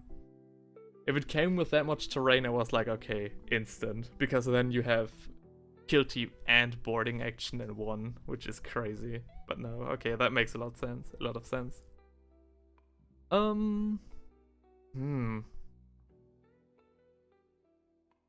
Shadowhunt looks good. The terrain as well, which I'm a very big terrain guy. I'd love to get myself some.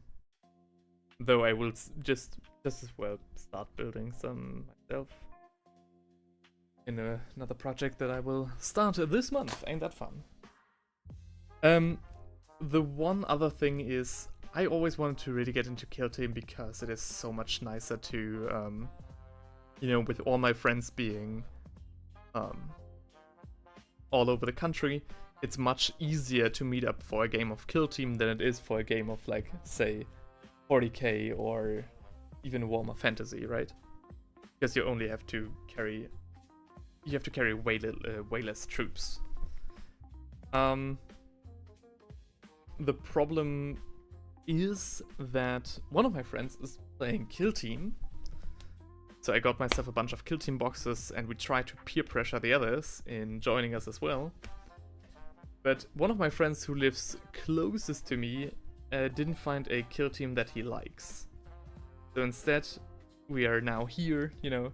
Oh, PsychoKill just subscribed. Hell yeah. Thanks, man. Let's go. Thank you. Thank you. Thanks a lot.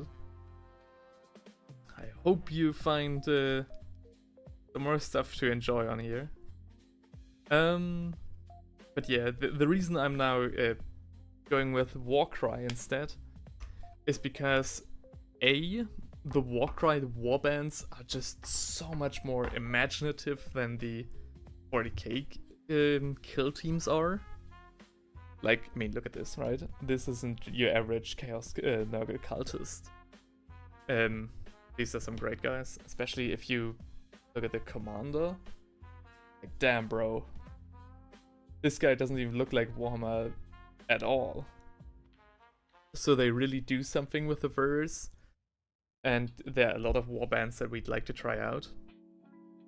And that's why I'm currently doing that. Why I picked that over the other.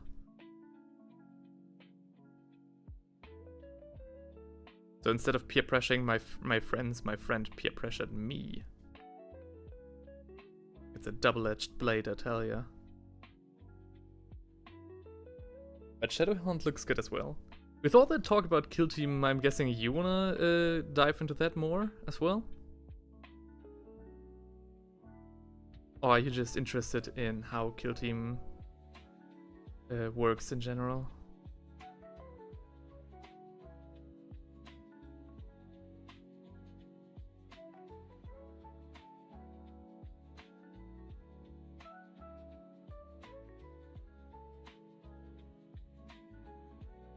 With all that talk, I'm painting this miniature basically AFK. Which, I mean, still works.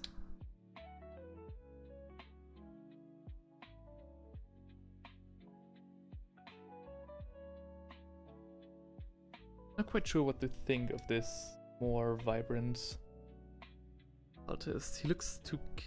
I think.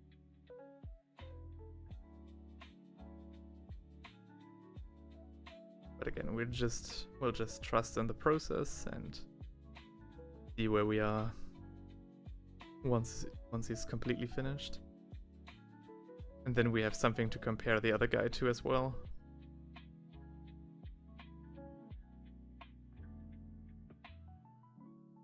Oops, sorry.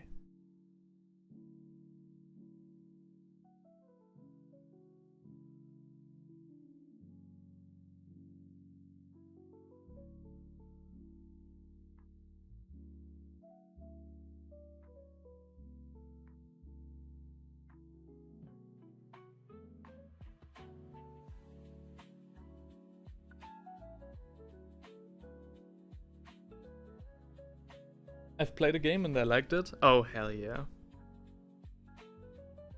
I also like Kill Team a lot. The freedom of movement, and again, as somebody who likes nice terrain options that can actually be, you know, that actually are useful for the game, Kill Team is a dream come true.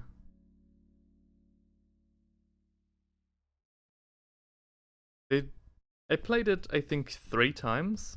My first game of Kill Teams, I played a Kill Team of Custodes, which was an entire 2 models big. I won because Custodes are fucking busted. And the orcs just couldn't do shit. And the other game of Kill Team I played Space Marines against Death Corps. And now recently I played another game of Space Marines against a Vespid. Me playing the Vespid. And I think, although I discounted the Vespid at first, just, you know, due to their outlandish look, just, you know, so un-40k, which is kind of fun that I say that now as a manco, although I just said how Warcry tries a bit more, is a bit more free. The Vespid are really interesting as a faction to play. They're basically just a bunch of animals that you have to kind of keep together to give orders to. They constantly want to just go off and do their own thing. But you have to generate, like, I think it's called bound points each round, and then spend these points to give orders to your otherwise wild Vespid. It was very cool. And their weapons were also really cool. So yeah. If you're looking to expand your roster around one more kill team, the Vespid are actually really nice. And their abilities, they make for a very fun faction to play.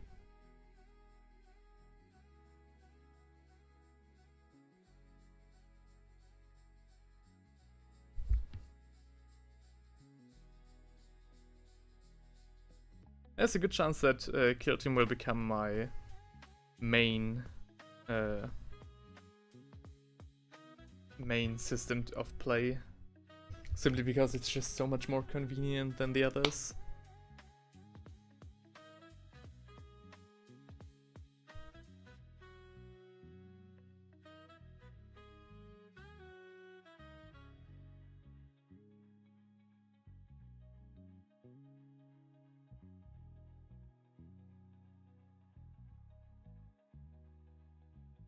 And I love them tactical shenanigans. I really hope that Warcry is not that far off from Kill Team.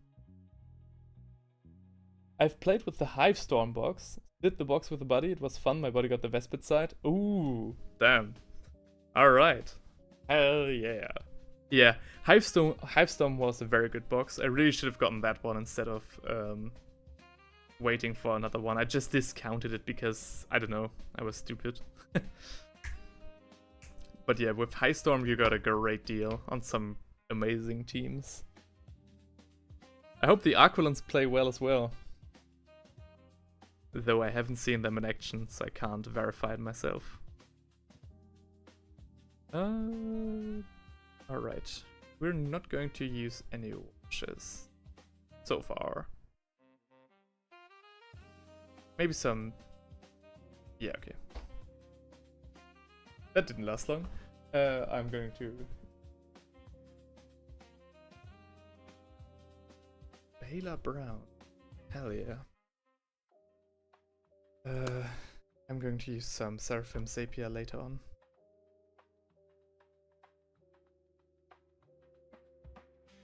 And with the Bela Brown, we're going to pick out the vines and leaves.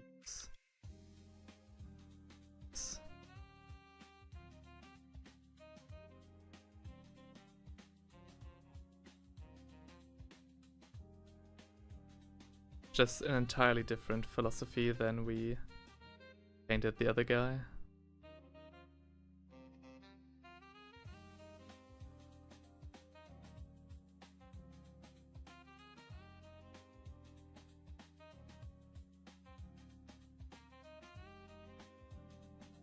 But yeah. This month will very likely be all about Warcry. So, what I basically have planned is, you know, do these streams where we find out what color scheme works best with these cultists. Then I'll do a speed painting guide. Or rather, I prepare that. I don't know if I can release that this month. And after that, and yeah, the speed painting guide, then I'll do a video about building terrain from cardboard and literal rubbish. I did that once before, and I think proper guides on how to build terrain with, you know, links to the my gosh, links to the, what's it called again in English? The Anleitung? I don't know the English word. Links to the guide. Yeah, okay. In the description, and you know, a budget of literally $0. I think that's always fun. So we're going to do the streams, the speed paint, the terrain, and then we'll do a battle report about a Warcry match.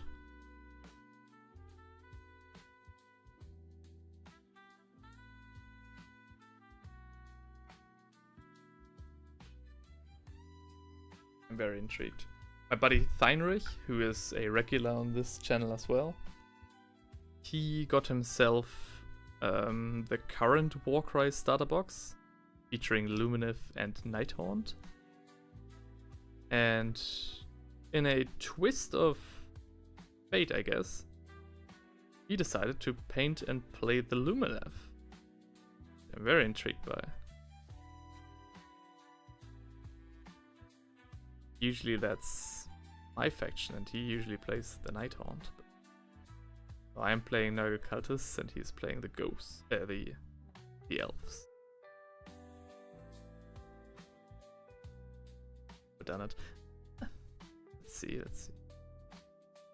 I think all of the base colors are mostly done. Some details here and there, of course, are still missing.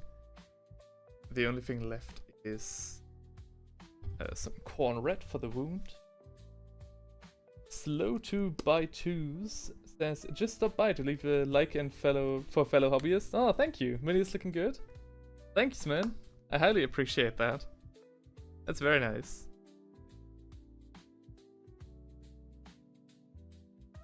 This is, if you're still here, this is the second approach.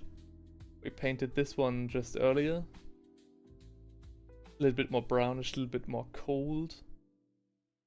And now I want to try a more vibrant approach. I want to stay as close to the box art, to the illustration on there, as possible. And I think this second run is actually better than the first, in terms of achieving that.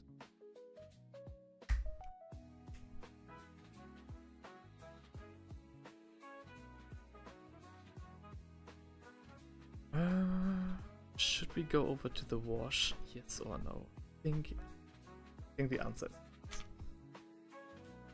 A light wash of Seraphim Sapia.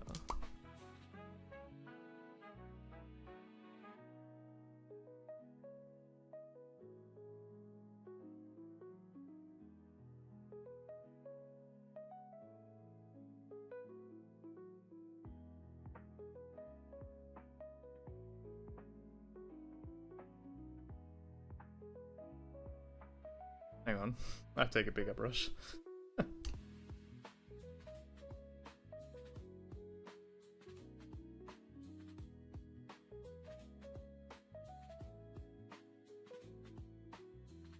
Don't want to overdo it, but both look very good. The first looks like they were in a cold swamp and maybe drowned. Yeah. I definitely do want to have them very menacing and almost mystical. As someone who comes from the moor and from the, you know, from a marshland that had to be tamed, there are of course a lot of stories that we heard as children from people going missing and all of the bodies that are constantly being dug up there from the Middle Ages still. very nicely preserved.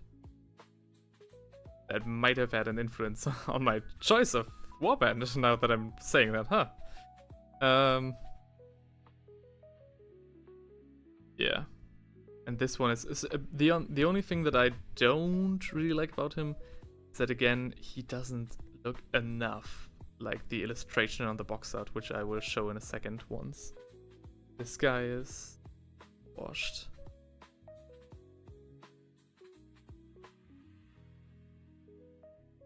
Yeah, I think, oops, sorry. I think this works. This works. So leave him to dry. This is the illustration I'm talking about. And as you can see, although it is very dark, the green is still rather vibrant, especially the light part here. They're using some khaki to highlight it, but they don't actually use brown. And all of the other stuff has this yellowish tint instead of the dark brown that I originally... Whoa.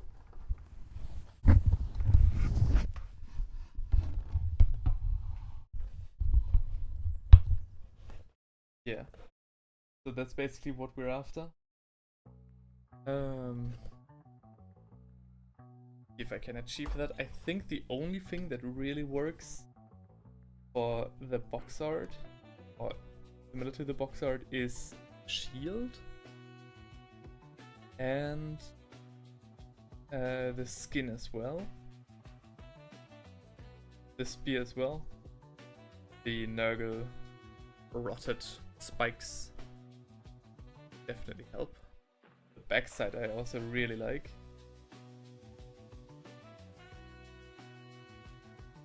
But as you said, as you accurately pointed out, this guy is very cold.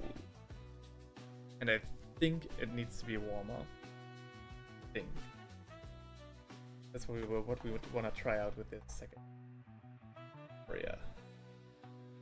What's your preferred paints to use? Any recommendations? I usually use Citadel paints from Mr. James' workshop himself. But they do have a tendency to dry up and be useless. They're very convenient, you can use them straight from the pot, but I think that's one of the reasons why they dry up so quickly, because they're constantly open. And once the paint gets in here, they also don't close properly anymore. Even if you do clean that up. So there are definitely some drawbacks on that regard. That being said, the green is... the paints are very good. Apart from that, I definitely recommend Army Painter. Army Painter is just fucking based. With their paints, they listen very closely to what their community says about their paints, and they try to improve on it constantly. Their metallics, their true metallic metals, are amazing. I think they're the best ones I've ever used. Far superior to Citadels by far. But as they come in dropper bottles, which, you know, means that they won't dry up as quickly, you do have to constantly use a palette. The highlights on the box art are using very desaturated green and going up very close to a light gray. I think you are right. Not that you're saying it, yeah, the light gray is very here. What I think though is happening here is, I think the Orc flesh is already very close to what we see here. And this is basically straight Ushabti bone, you know, translated into colors. And that's what I want to try here. I think I might have overdone it with the Seraphim Sepia. I think I shouldn't have washed the cloth with that. As the paint is still drying, I think I'll take my brush. Dabs away. I think that might have. I think a light wash, a very light wash, is necessarily for all to be, you know, kind of coherent. I think it should get out of the recesses. Think you're right on those paints? Oh, thank you.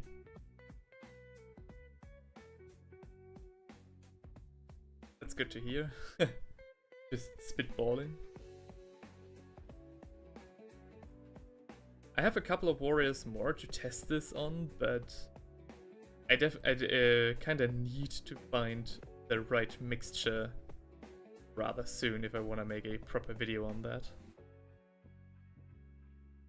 Also, correct me if I'm wrong, but I'm very sure that nobody else has made a speed paint on this Warband, which might mean that there's no audience for it, but you know, finally I can do something where nobody else can say, no, I want to do it like that, or let's speed paint it differently.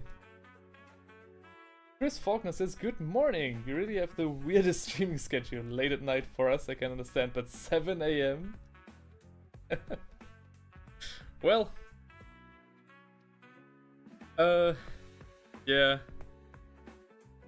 I try to do 2 streams a week, one starting at like around 7 PM for us. Oh. And one starting at 7 PM for us, and the other one starting at 3 AM in the morning. And this stream is basically running since 4 AM or 4:30 because I overslept my alarm. And the reason it doesn't say that is because I had to restart it due to technical difficulties, unfortunately, after an hour. Good thing is that if you go too bright on the highlight, you can always glaze them back down with your mid-tone green. Yeah, that's true. I think we're cooking with this one. I think once the flesh is too bright as well. Once the flesh is got their palette white flesh,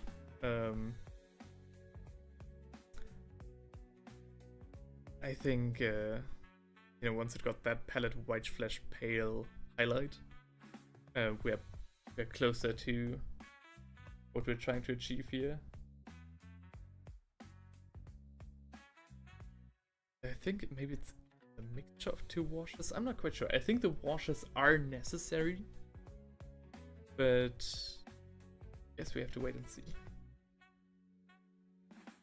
Just taking whatever time slot you can find. Kinda that as well. Mostly due to, you know, I live in a 1-bedroom apartment that I share with my a 1-room apartment that I share with my girlfriend.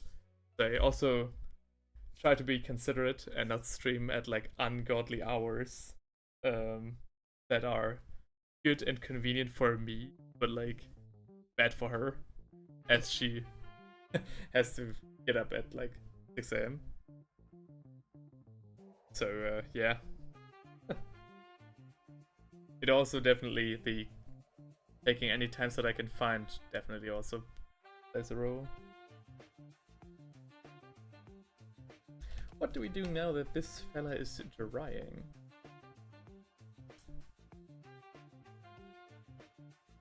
Painting Lionel Johnson.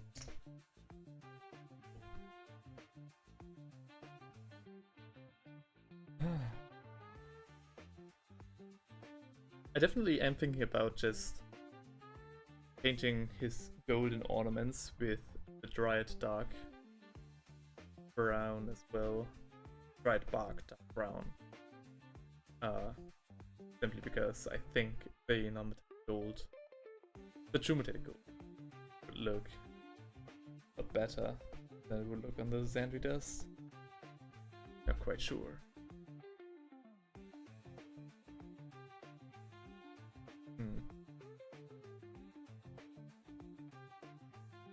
Anything else on my table right now? We could also just paint this Centurion. Get this guy finished up. I think I'll do that as we're waiting.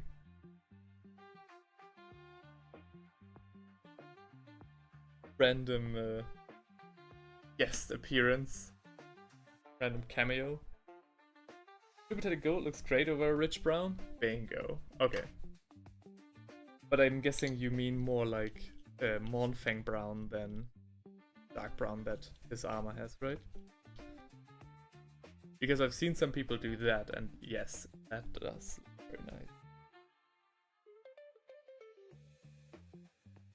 If anybody were to join in right now and see this guy, they'd be perplexed and on what kind of Nurgle Warband character this guy is.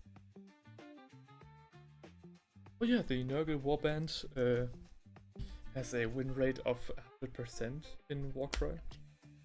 I don't know how that is. It only features one Centurion. You can leave the brown in the recesses and skip the wash usually.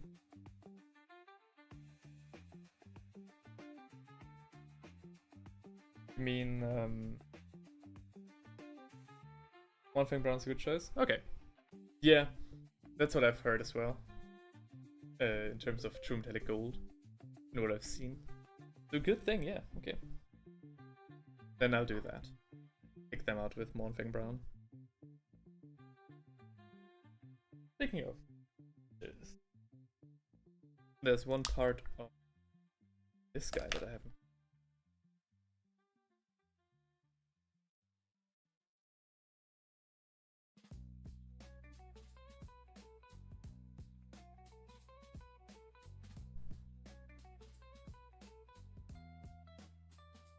Some good old Nile oil.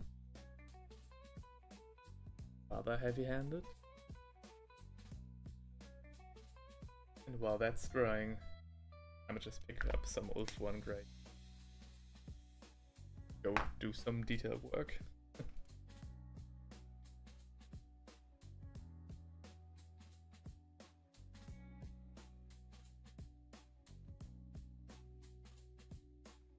Okay. We are leaving for a short intermission as the other guy dries.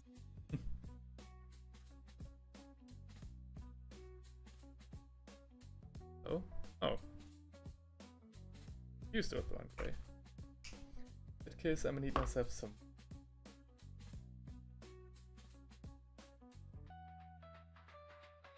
There's also one more set of paints that I haven't tried out so far. I don't remember the company, but my friend once got me a set of D&D paint.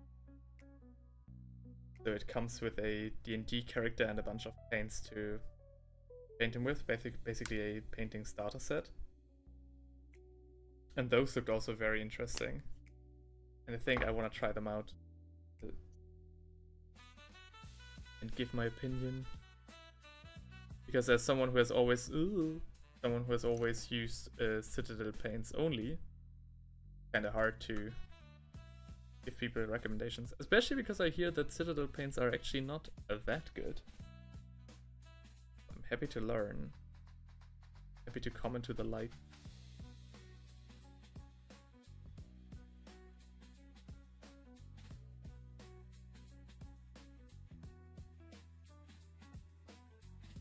Definitely one of the best choices I've ever made is switching my true metallic metal colors to Army Painter. They're just so much better.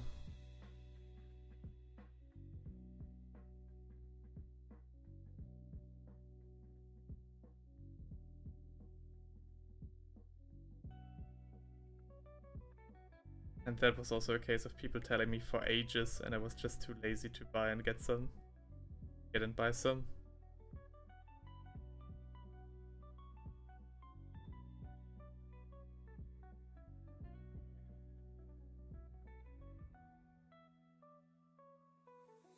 This Centurion was also fully painted during a different stream a few months ago.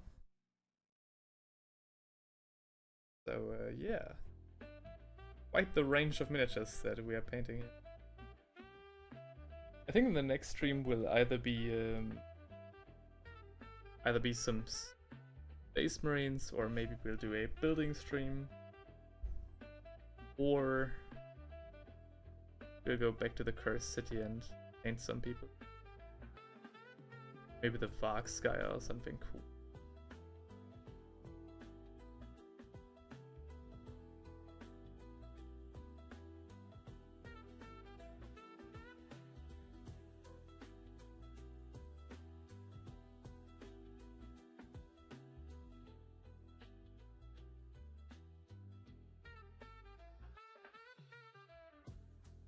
some flecks of white here.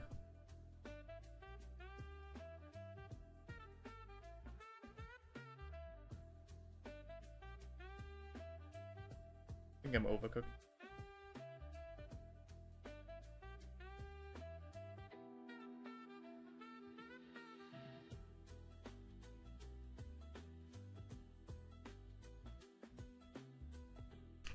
I think this brush is also kind of rubbish. Only a bad craftsman claims this.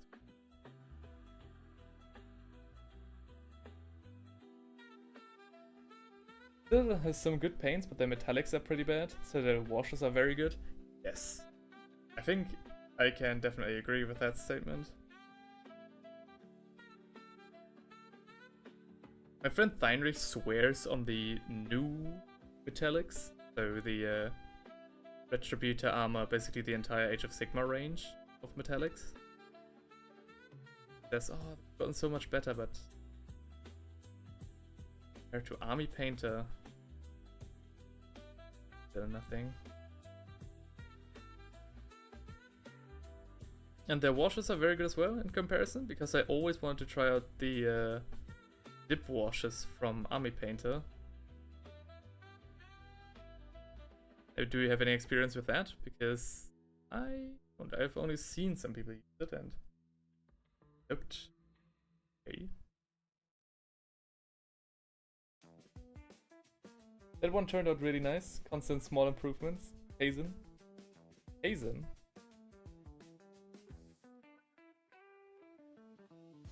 Yeah. Yeah, I have this guy sitting on my desk for quite a while now. Because I'm still not quite happy with him.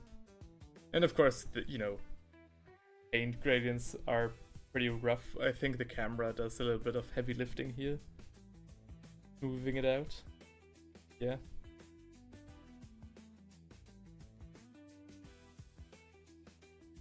Some of the features are also very clogged up, like here. And the reason for that, or like here, it's not because I spray painted it like a madman, but because I got this guy from eBay and he came spray painted blue, and I never wanna get rid of an original paint job. GW metallic spray paint is good, and select few of the metallics in pots. Yeah, I think, for example, Lead Belcher I really like, as well as Ironbreaker. In terms of gold, I think Balthasar gold is also not too bad, although their golds in general are rather weak. In terms of their spray metallics, I do have Lead Belcher as a spray metallic, but I haven't tried it out yet. I got it back in the fantasy days for my high elves. For the spearmen. Then in the end, never used it. Never used a dip, just seems like a messy way to get the same result as a wash. Yeah. Same. The only way I can envision myself using a dip wash is if I was to paint, like, for example, as Midwinter Mini did during his 24-hour challenge. Is when I have like 80 miniatures that I want to get done in like a week. And I say, okay, this costs too much time. Like washing them per hand takes like 2 minutes and dipping them costs me like a second. So I'll go with the dipping. But that's like an industrial level of miniature painting that the average person, I think, really does not need to come in contact with. One time I had a commission for a cursed city, which I fulfilled. It isn't my first commission, but it was like a cursed city. And the cursed city features 60 miniatures. Exactly. And all the bases I did last. And I was like, damn. These bases are gonna take 3 steps. Like dirt, stone color, and then a dry brush. Not too much. but each of the steps takes a minute, roughly, at least. Roughly around a minute. Especially, you know, if you need to be careful and some have bigger bases and stuff, so roughly a minute. And because it was 60 miniatures, I basically had the entire commission already finished, but I knew this last step will cost me 3 more hours. That was rough. That was a rough realization. I wanted to be done with it so badly. So yeah. I can understand when people think, okay, I need something to get this done, like, quickly. That people will go to a dip wash, though, again, that usually is never necessary in a quote-unquote private sector.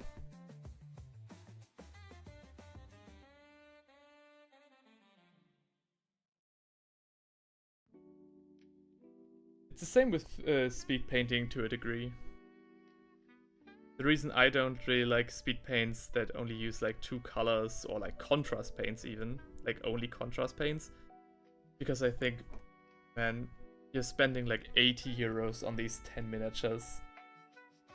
Why not take your time and enjoy painting them and making them fine?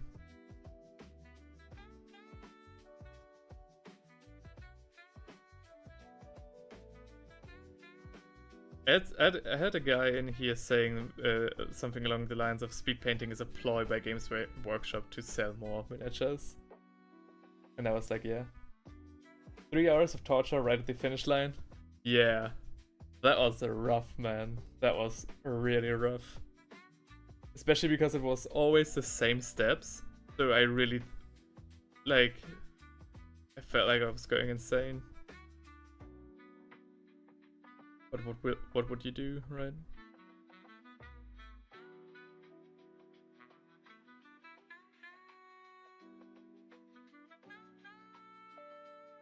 Doing the bases individually also didn't seem like a good idea. Like individually after I finished each model.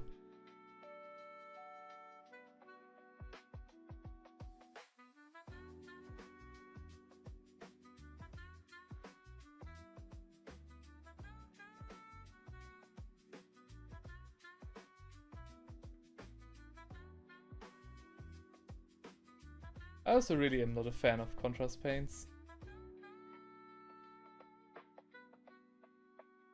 I think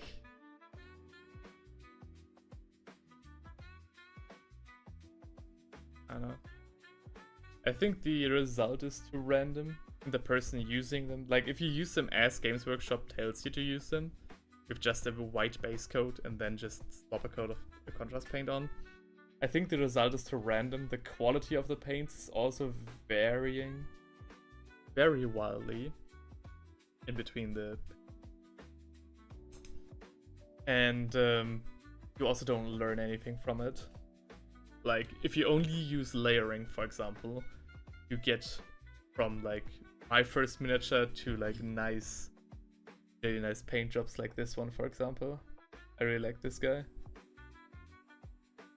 So you do have an improvement, but something like this couldn't be achieved with just a contrast paint.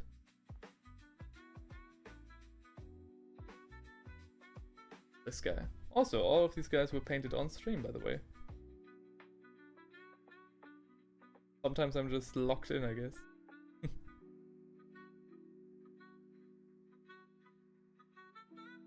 How's our Rootmire Creed guy looking? I think he's dry. Or at least dry enough. So let's continue with that guy. Get the Terminator away from here, the Centurion. Let's continue with this man.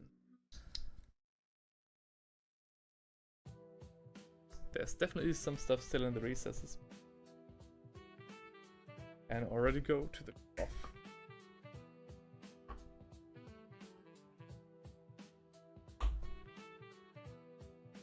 And I just wanna do some light sketched in highlights. chop the bone.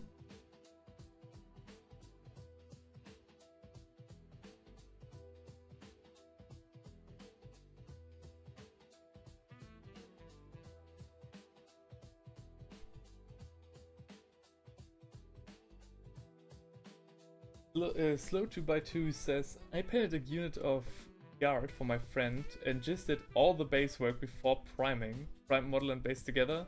I put base coats down and washed everything with the crux, dry brushed the base, and finished the guardsman. Oh damn, you did the base before the miniature? That's kinda wild, not gonna lie. Simply because I always, like, when painting... Hey, we're not done yet. When painting, I always tend to, for example here, blotch a little bit of the paint of the miniature on the base, and stuff like that always leads me to do the base at the very end. Like, modeling the base and priming it, I get that. But then also painting it and finishing it before you finish the miniature, that's kind of wild, not gonna lie.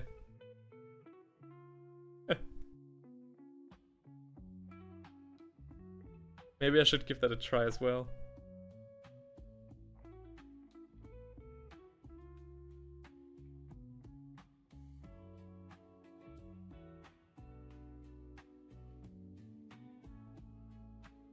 I think I like what's happening.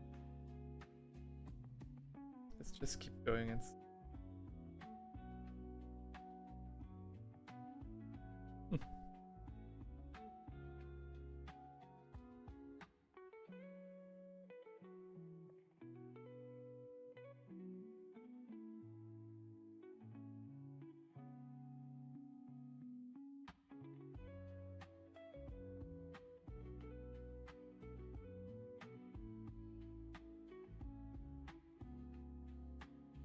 It's not so bad. Touch-ups on the base didn't get noticed as easily as the model. That's fair. That's fair. Would love to stay, but have to get the kiddos to school. Have fun. Oh yeah, man. You too. Thanks for sticking around for this all this time. And yeah, have fun with your kids. Best regards for a great day of school. Ugh. See ya. But I always do the base trim last, yeah. I mean, that goes without saying, I think. Doing the base trim last always feels like a signature on a piece of paper, right?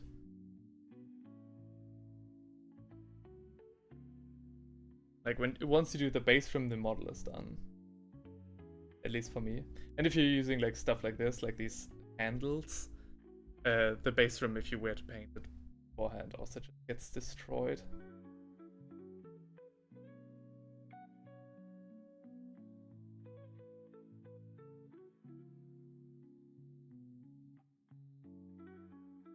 I've got so little paint on my brush, it's almost like I'm dry brushing. Perfect.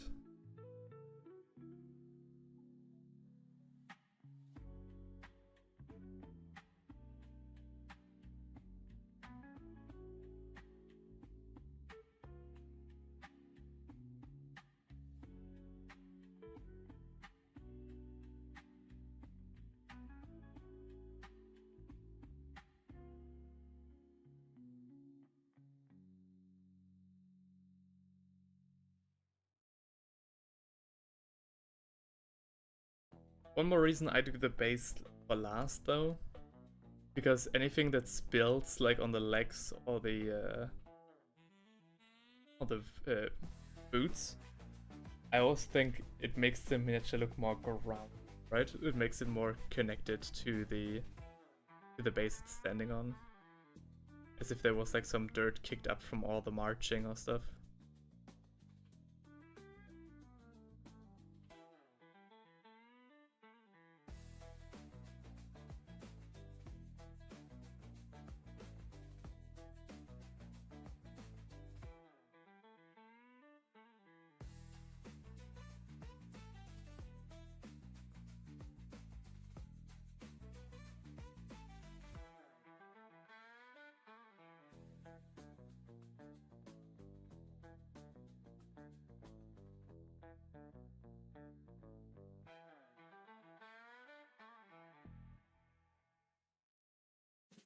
think it's still working. In the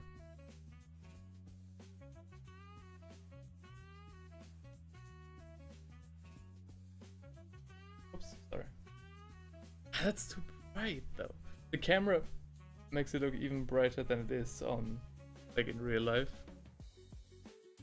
I think maybe I shouldn't have used the Sheptibone. Maybe I should have used Sheptibone is correct though.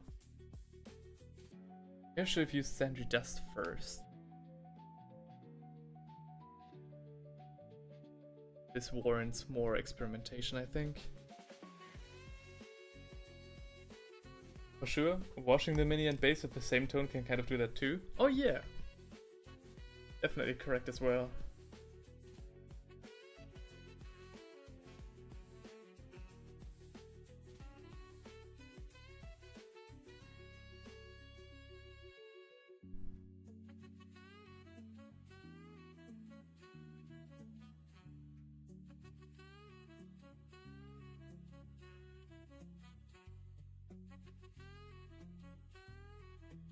And then the horns with a bone. Let me believe that maybe Seraphim Sepia all. I think these definitely do look better when washed with Agrux Earthshade.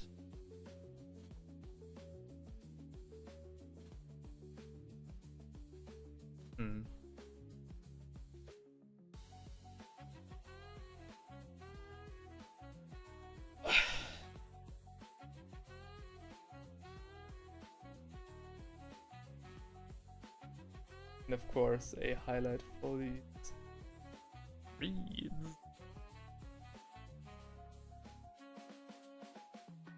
Too much. I'll start with Sandry Dust first.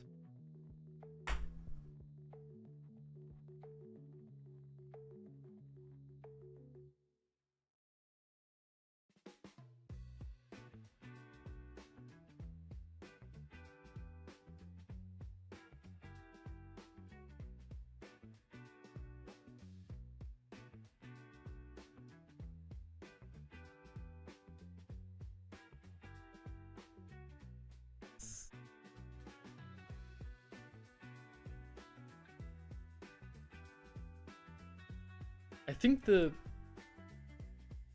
if we want to achieve what we see on the box art, I think we need to make a fusion we're doing right here with what we did on the soldier before, on the warrior before.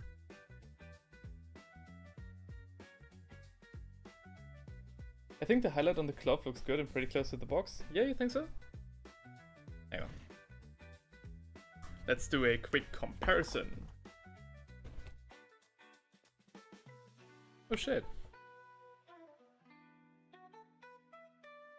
Might be right. You might be right, holy shit.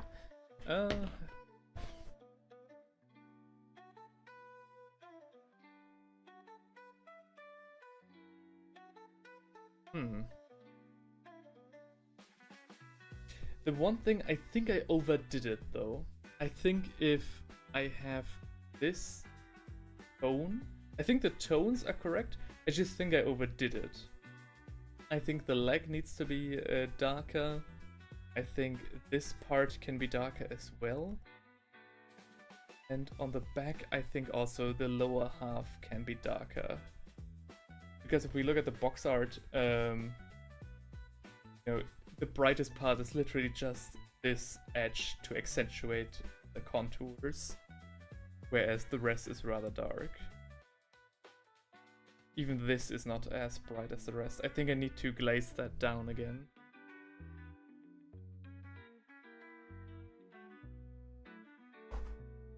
I think you're right. I think it actually did work out. I just overdid it.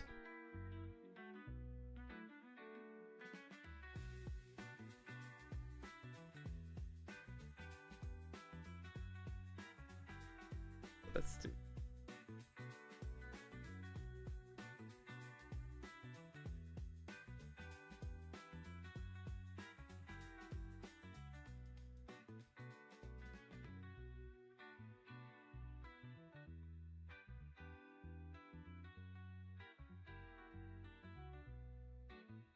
You might do a very light glaze of green to cover the parts of the highlights you feel are too much. Yeah, I think that's the right way to go. Not quite sure which green I would use though, because I think the Orc Flesh would be too bright. That's too close to the highlight that we already have here. And the straight up Caliban green might be too... Oh. Might be. I think a mixture of...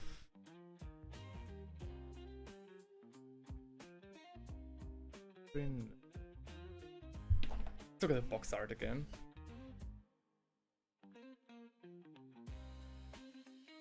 This... If this is Ushepti Bone, and this is Orc Flesh, and this is also more Orc Flesh, and this looks like Orc Flesh darkened down with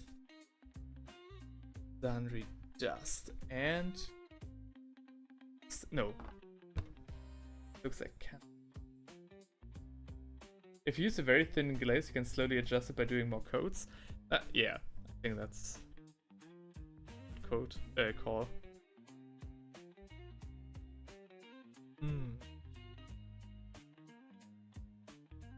I think Castellan green might be a winner. A mixture of Castellan green and... so we don't lose too much vibrancy.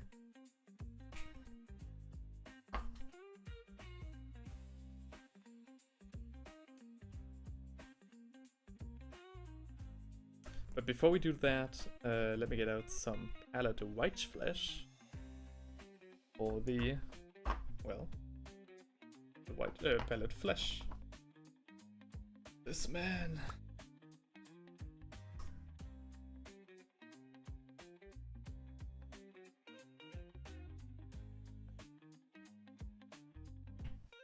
I think I should have gone more crazy. I think I should have skipped the washes and just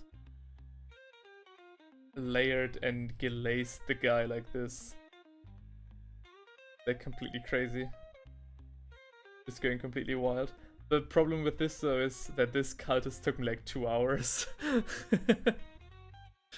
And yeah, not really speed painting material.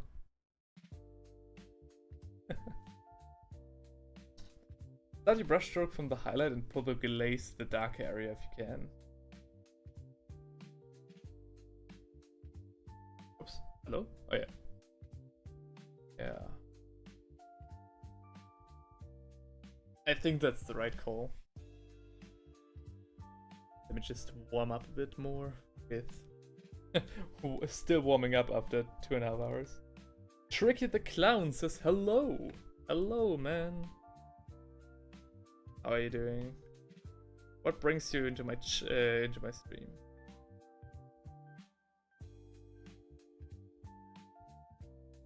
Tricky the Clown sounds like a Harlequin player. Rune Ali says, looks great. Thank you. Whoop. For everybody who hasn't seen the comparison, this is our second attempt at trying to paint them as box art accurate as possible. This on the right was our first attempt. And now in comparison we can see just how much colder the right side is. God damn. Okay. Wow.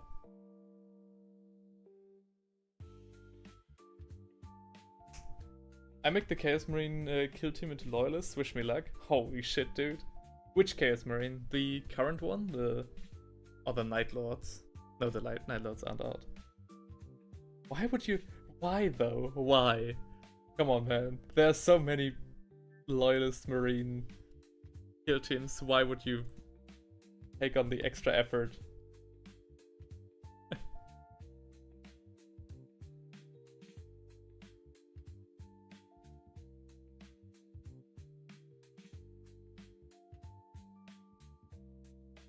One thick coat, I have too much paint on my brush, no. I like Legion, also spikes. Why?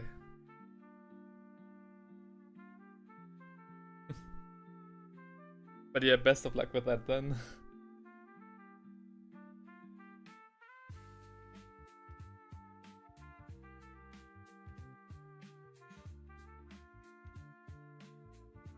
think I'm going too crazy too quickly. We shouldn't do that.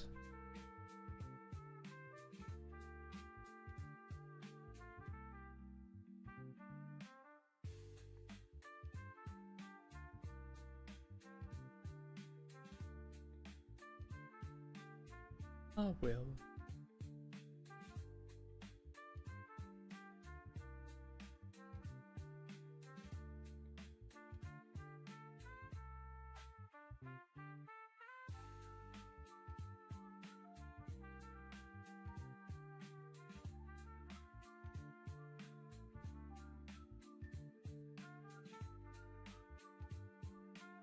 Yeah, okay, the contrast is on.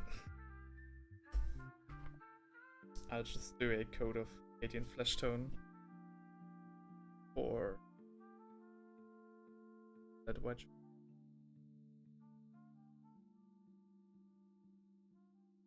Instead of one thick coat, we have two. Anyways, praise Father Nurgle.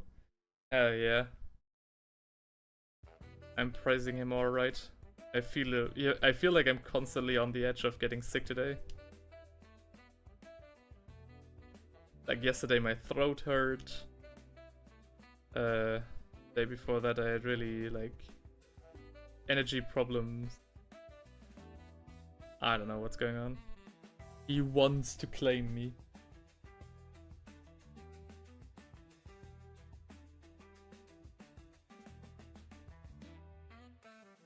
That lag is a catastrophe, my god. Okay.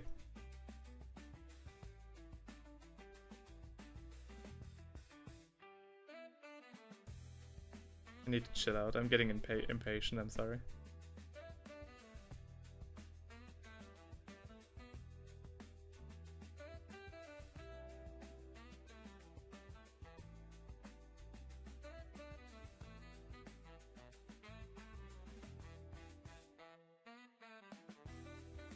I was a day years old that I learned of the God of Chaos, Malak. I've seen so many different ways to write him, but yeah. Ain't he interesting?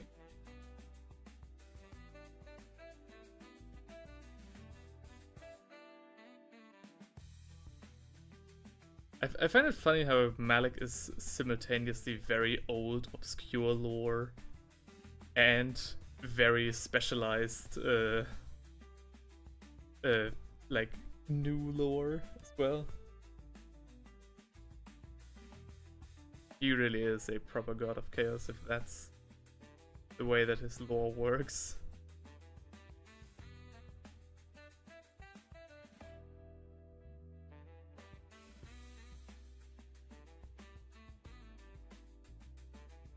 So, experimentation is fun. Oh yeah, experimentation is great fun, and I love to do it on stream as well.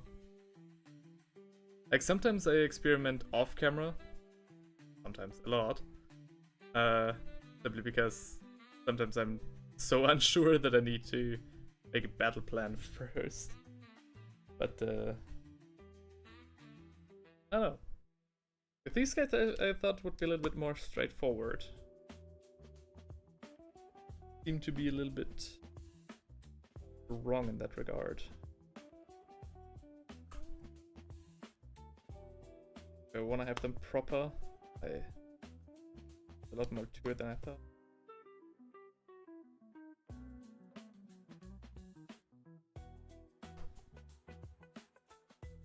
Okay. There we go.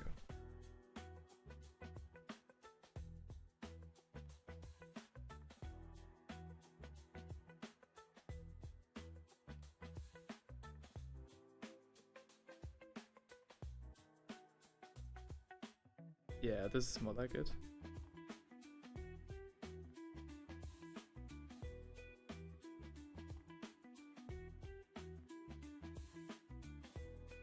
I keep my Space Marines in a box. Smells of glue chemicals. Oh my gosh, yeah. I spent the week over at my parents' house. Far up north. Because I had work there. And I took a box of yeah, these guys with me. I took the Warband with me and built them there. Transporting them in a lunchbox as well. And yeah, that box reeked of glue afterwards. Though I was so careful.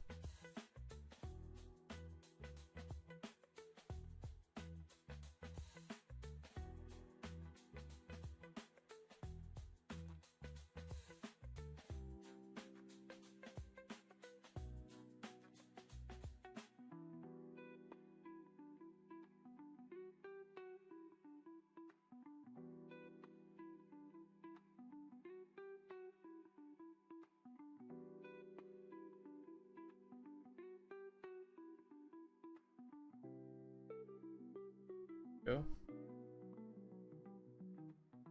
More like it. Yeah. This was rough.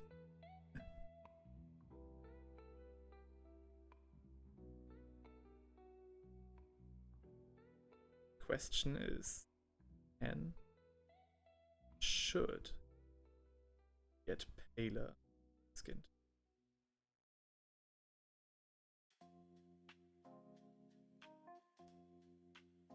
2 AM here. I must get some sleep. Glad to get in chat and happy hobbying. Thank you. For me it's 8 AM, so I'm actually closing in into a more civil time frame. Get some rest, man. See ya next time.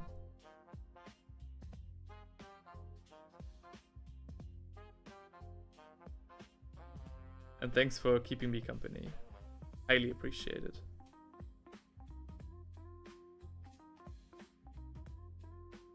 Right. 10 chaos, 1 chosen, 3 phobos pattern.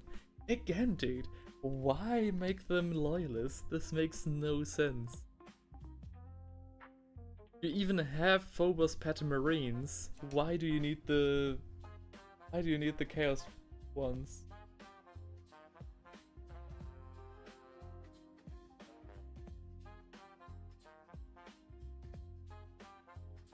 Hang on. I'm making the same mistake I did earlier. First, a Code of Cadian Fleshtown.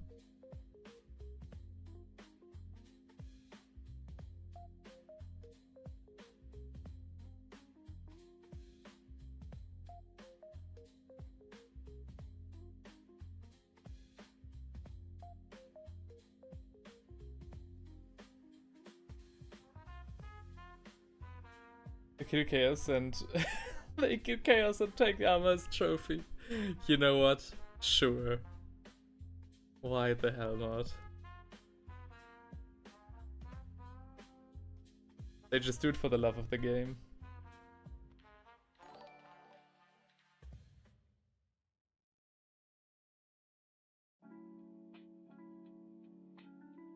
I'm sure nobody in the Imperium has a problem with that.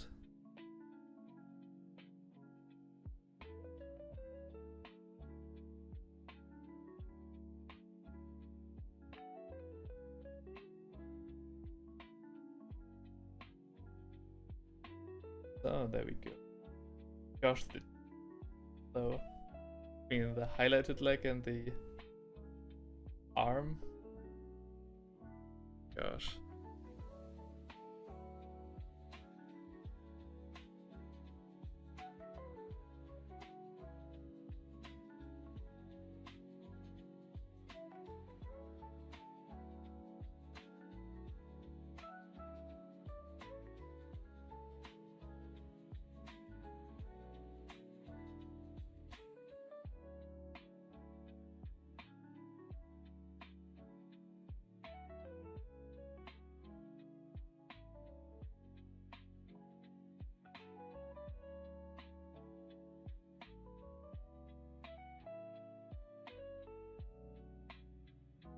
It looks so weird. It looks so janky. Like, this leg fully highlighted, this arm half highlighted, this arm basically still raw. Like,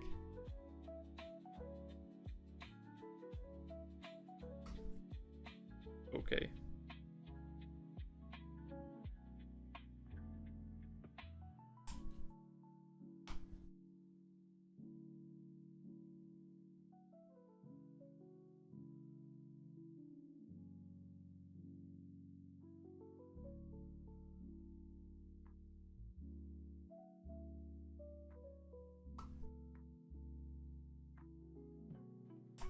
Ian says it looks good. Hey, Tian Threesen. How are you doing, man? Already awake at this hour? Oh, hang on. Never mind, it's 8 a.m. How are you doing? Needs more pus? Yeah. Funny, my chat, the needs more pus message got auto censored. Ah. I don't have any censoring on, so I don't know how this still happens, but sometimes I can't do anything. Thank you, Yoon. How are your Space Marines coming along? Been quite a while. Probably already done with them, aren't you?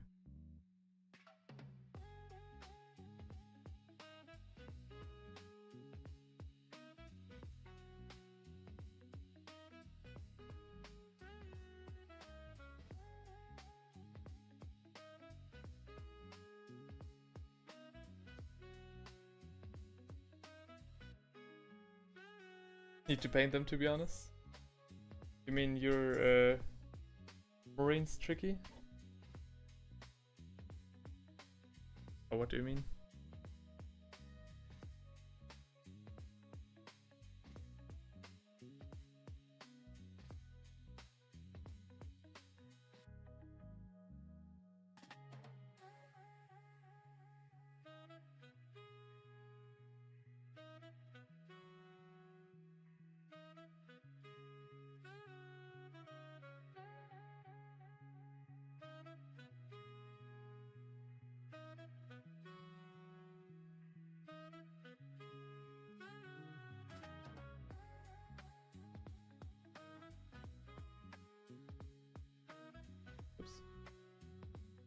It's my first time. Really? Whoa! No way! It's your first time and you already start with a goddamn conversion? Are you crazy? Holy shit, dude.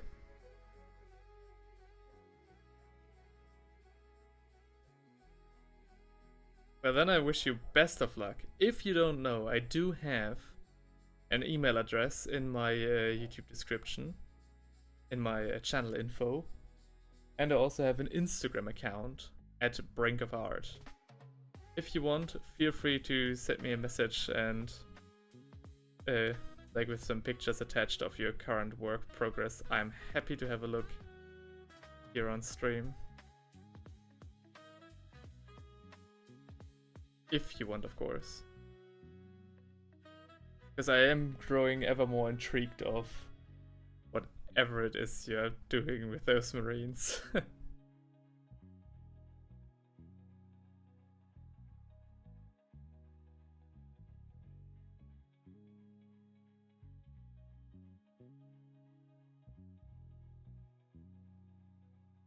Oh my god, thanks. But of course.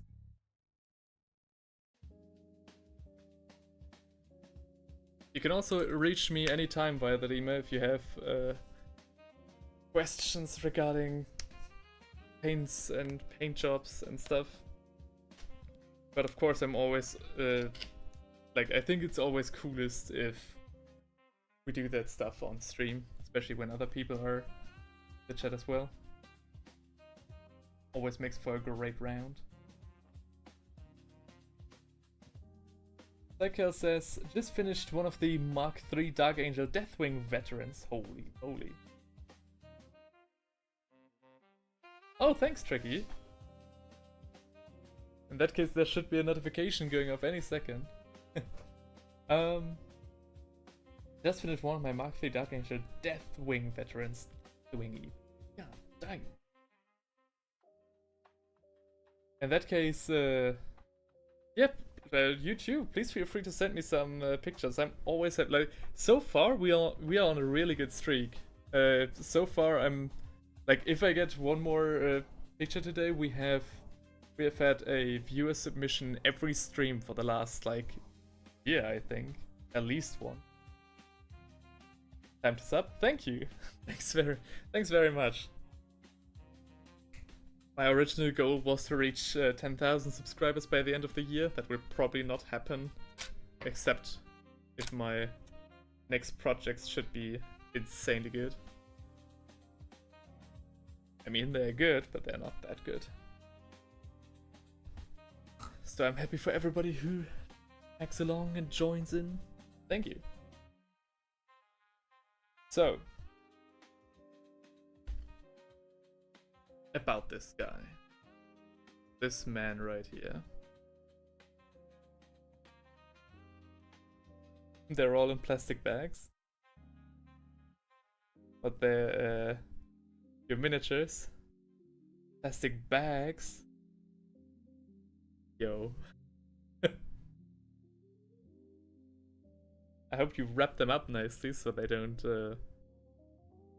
rub one another's paint job off.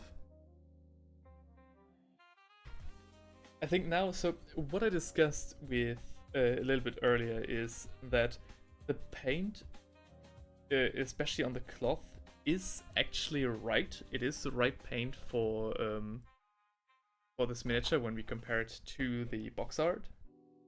So the as you can see, the values are all correct, more or less.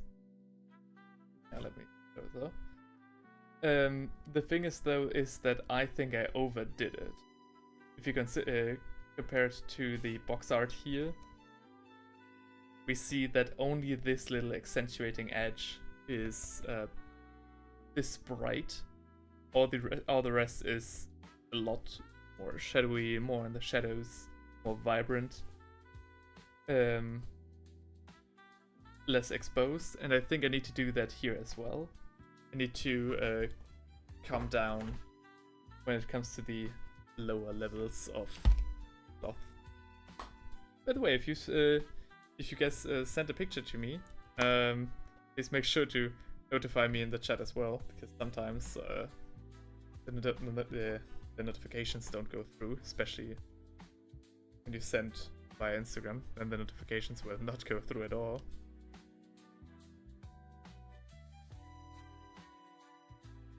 Simply because Instagram refuses to send me notifications.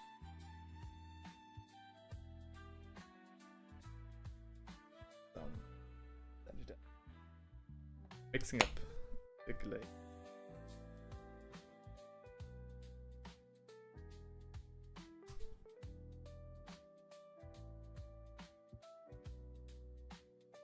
Now we need very thin layer. I managed to do that today already by accident, so let's see if I can replicate that on purpose.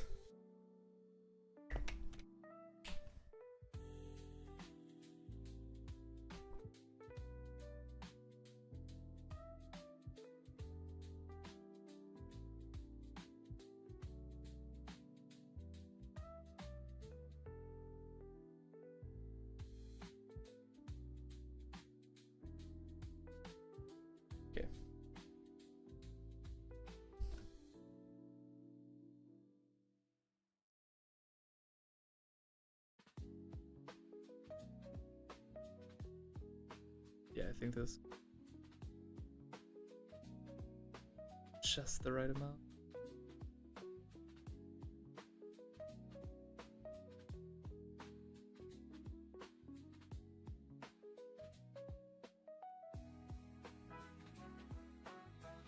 Go a little bit less.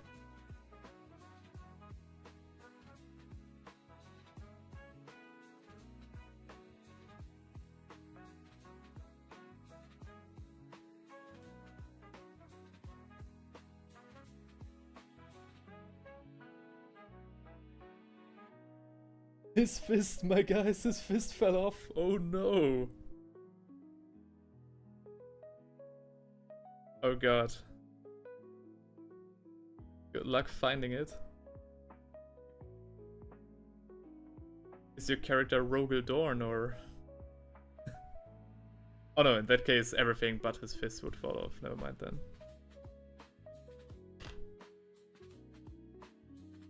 The only thing I don't have are 30k transfer sheet of the Dark Angel markings, so I had to use 40k instead.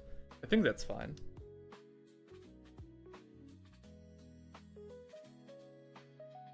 Are there no transfer sheets in the Age of Darkness box? That's great. That's interesting.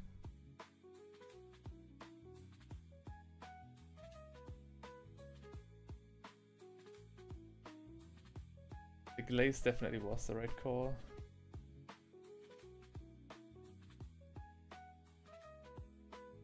I could even go in darker and glue it back on. Hell yeah. Okay. Here as well. This doesn't need to be this bright. This doesn't either. You need to basically make a call. Okay, the brightest parts always scream for attention on any miniature. And now we basically need to select which parts actually deserve attention.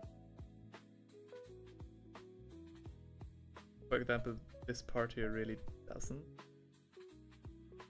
Part in his trousers. This part kinda does. His right ass cheek.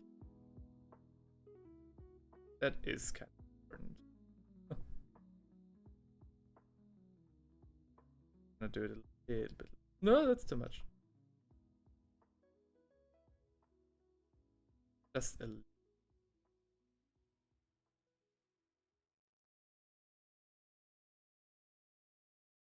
Same with this stuff over. I think, guys. I think we are, as the youngsters say, cooking gas. I think this actually does work.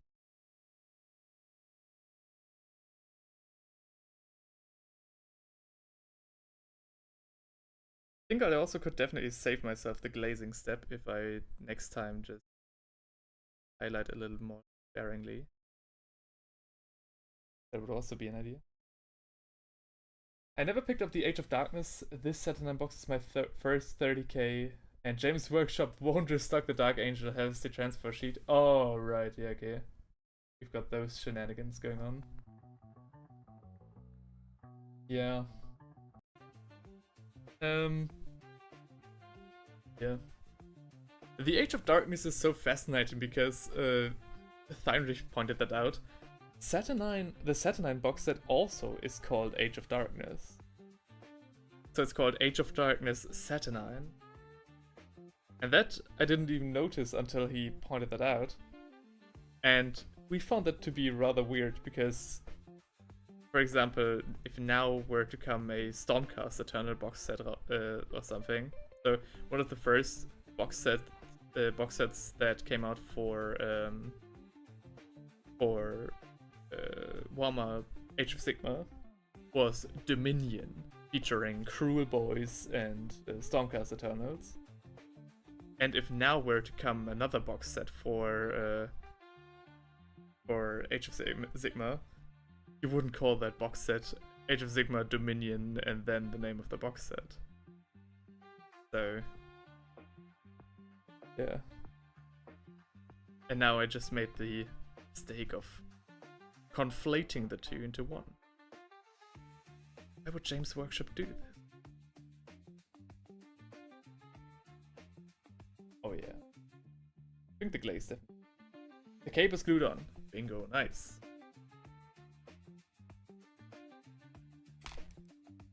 Okay, this definitely helped already.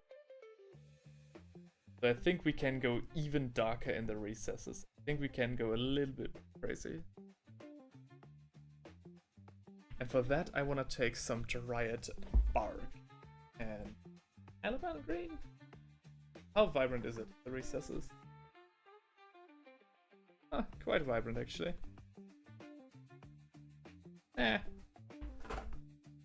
Caliban green it is then. I'm also making my own chapter. Oh really? That's good. That's the rite of passage for every single Warhammer 40k player, I think. Like, I'm not even playing Space Marines, not really. I just picked up, so I traded my Necrons for some Space Marines. So technically now I do actually have some. But even before then I started thinking about how I would do my own Space Marine chapter.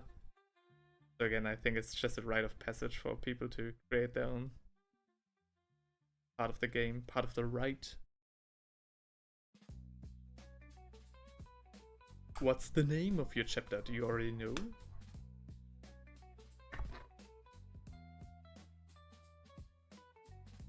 Yeah, let's...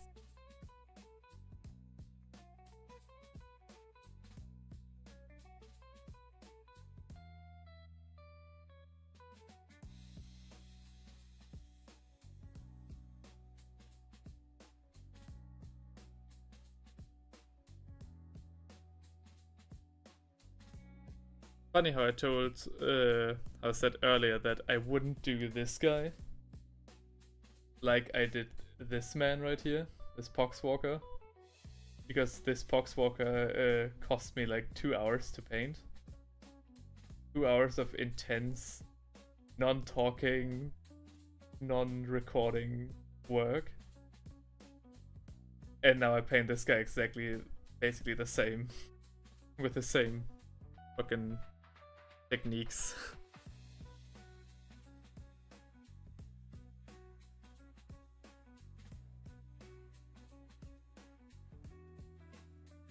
But I mean, at least he does look the part.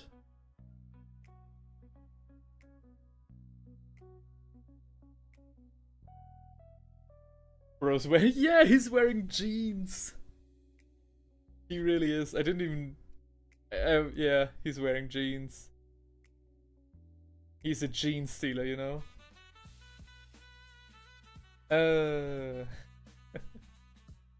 Mortimer's Legion. That sounds very cool. Or is it Mortimer's Legion? Depending on how you pronounce the Mortimer. But yeah, Mortimer's Legion is also very cool. Regardless of how you pronounce it.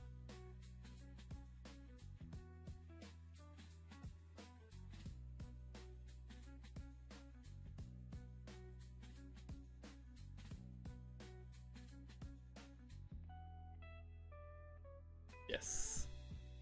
Okay. Great choice.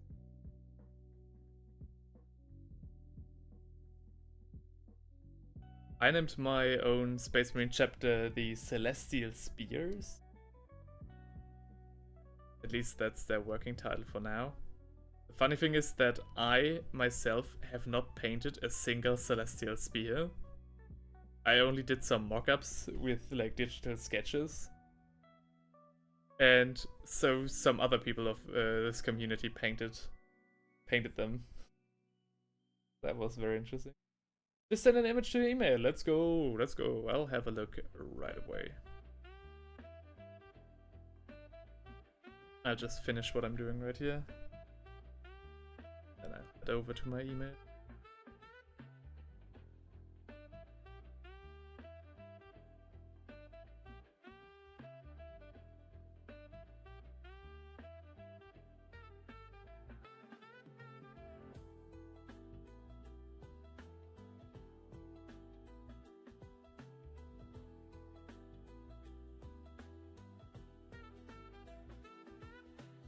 Same? Oh damn, okay.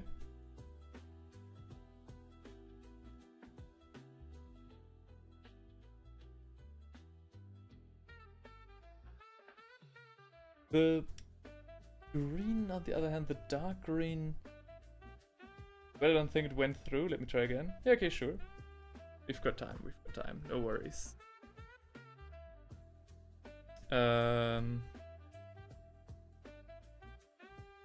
The dark green, of course. I think I now need to find another middle ground. God damn it. I think the front already looks good. I think the front looks good.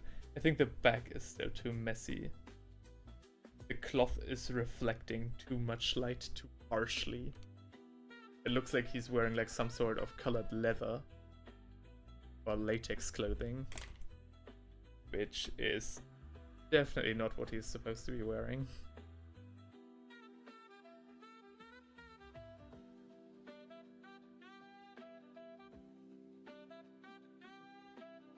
Yeah, I think the left one is closer to the box art than the right one.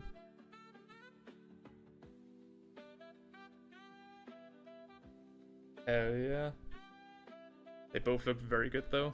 Very happy with what we're doing here. Alrighty. Hang on.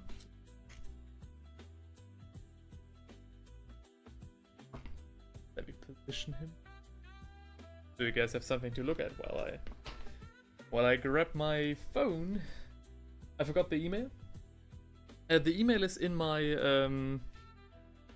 channel description. So if you click on Brink of Heart, go to info, then you should find it.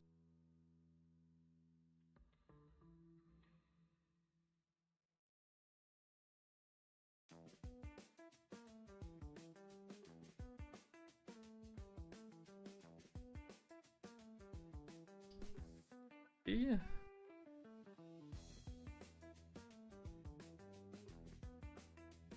Maybe it's way into my spam folder. That happens rather often.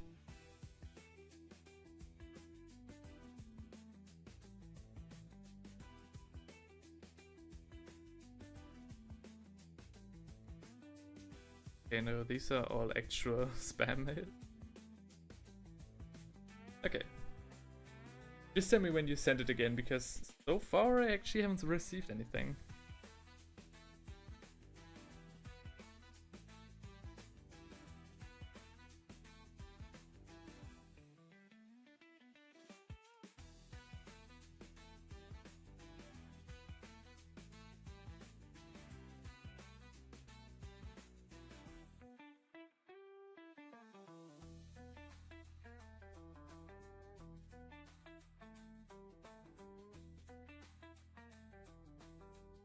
Kan jeg delete mig?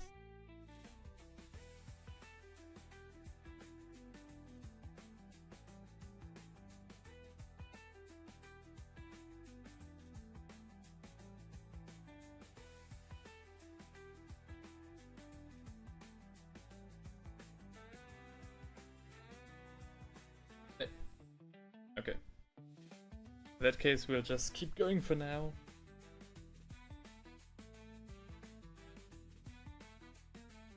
Okay.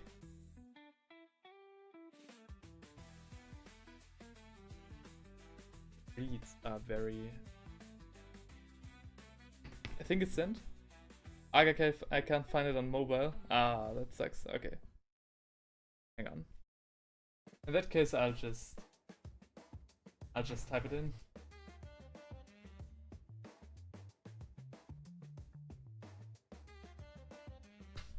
Give you a little bit of help. I think it's sent. All right. Let me look again then. And at the same time, let me have a look at how these firewood weapons are supposed to look. I think I already did it correct. No. They're a lot darker. Okay. That's fine.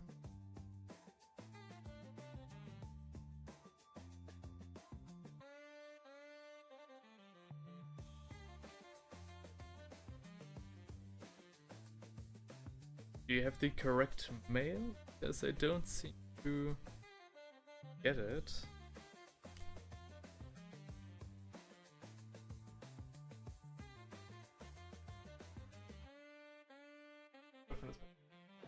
Yeah.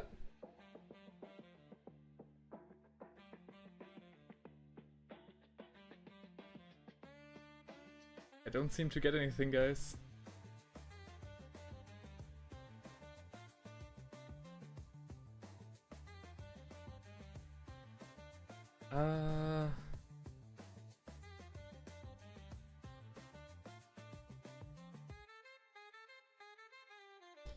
If we should need to cut the stream short, then I will just pull you up the next time you're here. Hallo, wie war's? Schön.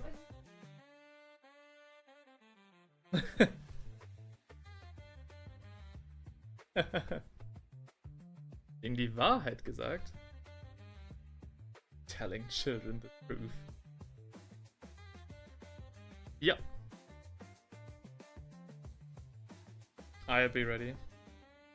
Alright. Yeah, guys, I'm sorry, I don't think your mails are coming through.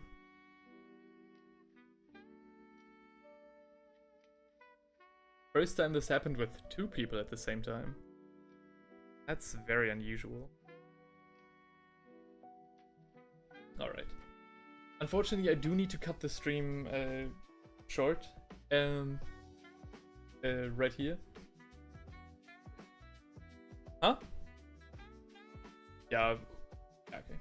I'll be on for 5 more minutes. my girlfriend allows me to stream for 5 more minutes. All hail her name and praise her for her grace.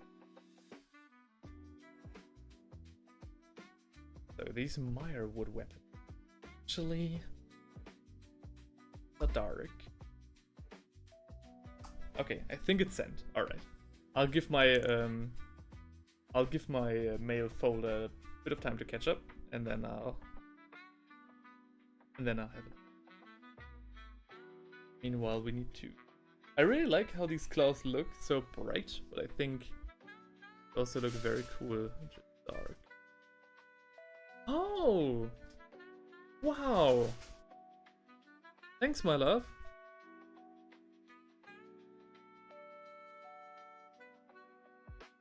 My girlfriend got bread from the bakery.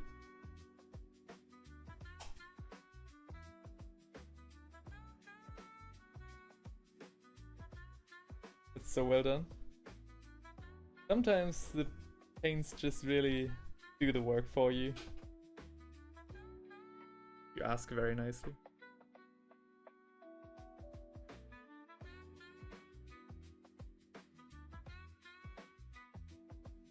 Still full of water. Okay.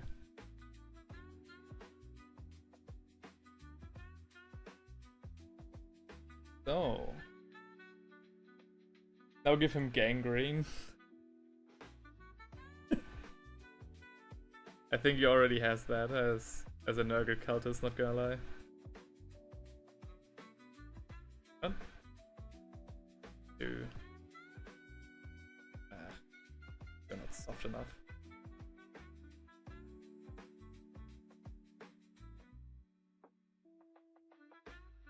Oops, sorry.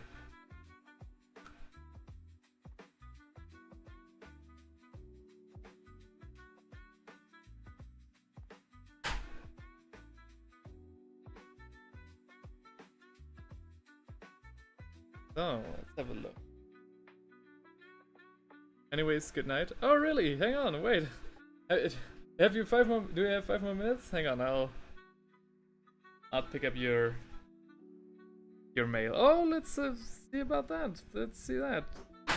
Let's go. Trigger the Clown, the loyalist space marine. Let's go. Hang on. I'll make a E. I see the E. I make a screenshot because I really want to make sure that I don't dox you. Holy shit. Look at this.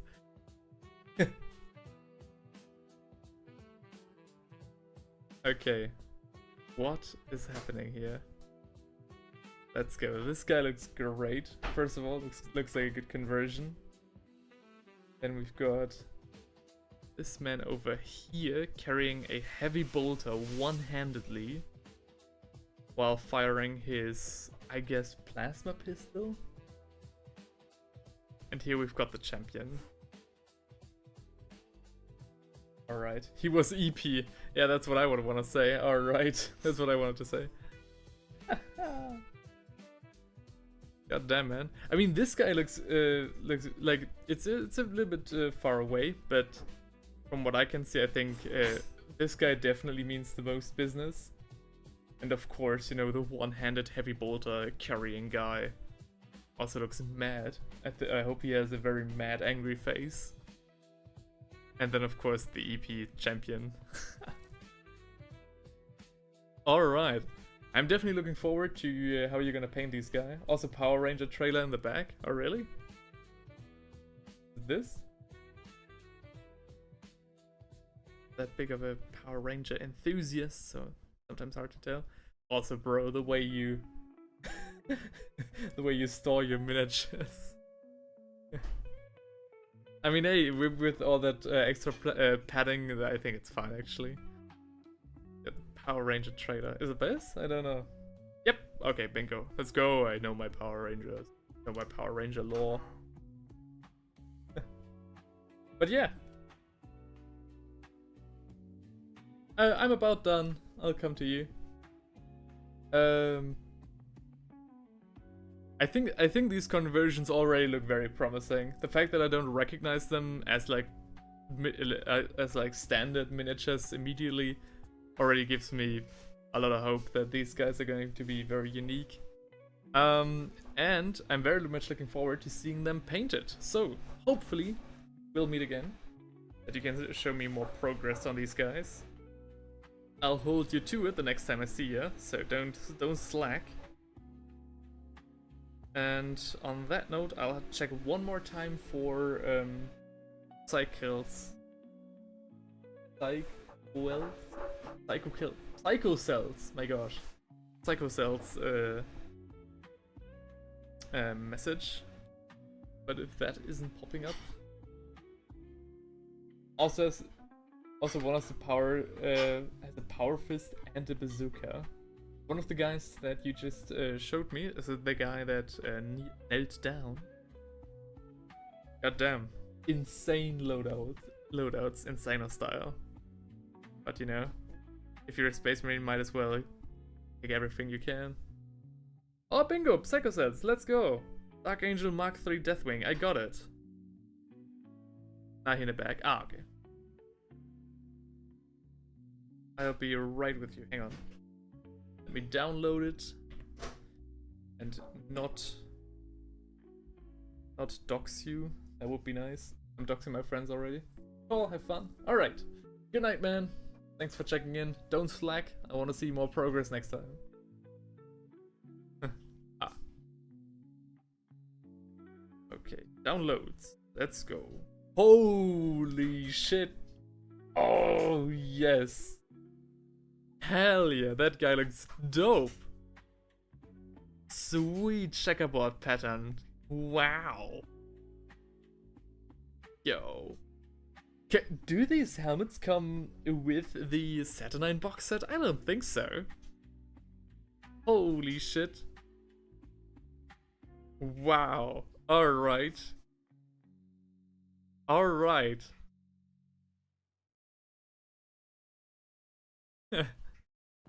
Very, I remember it being I ordered them off Etsy. Ah, right, okay. Because I wanted to say that they don't even really look like Games Workshop casts. Alright, that makes sense. I mean, fits in very well, fits in very nicely.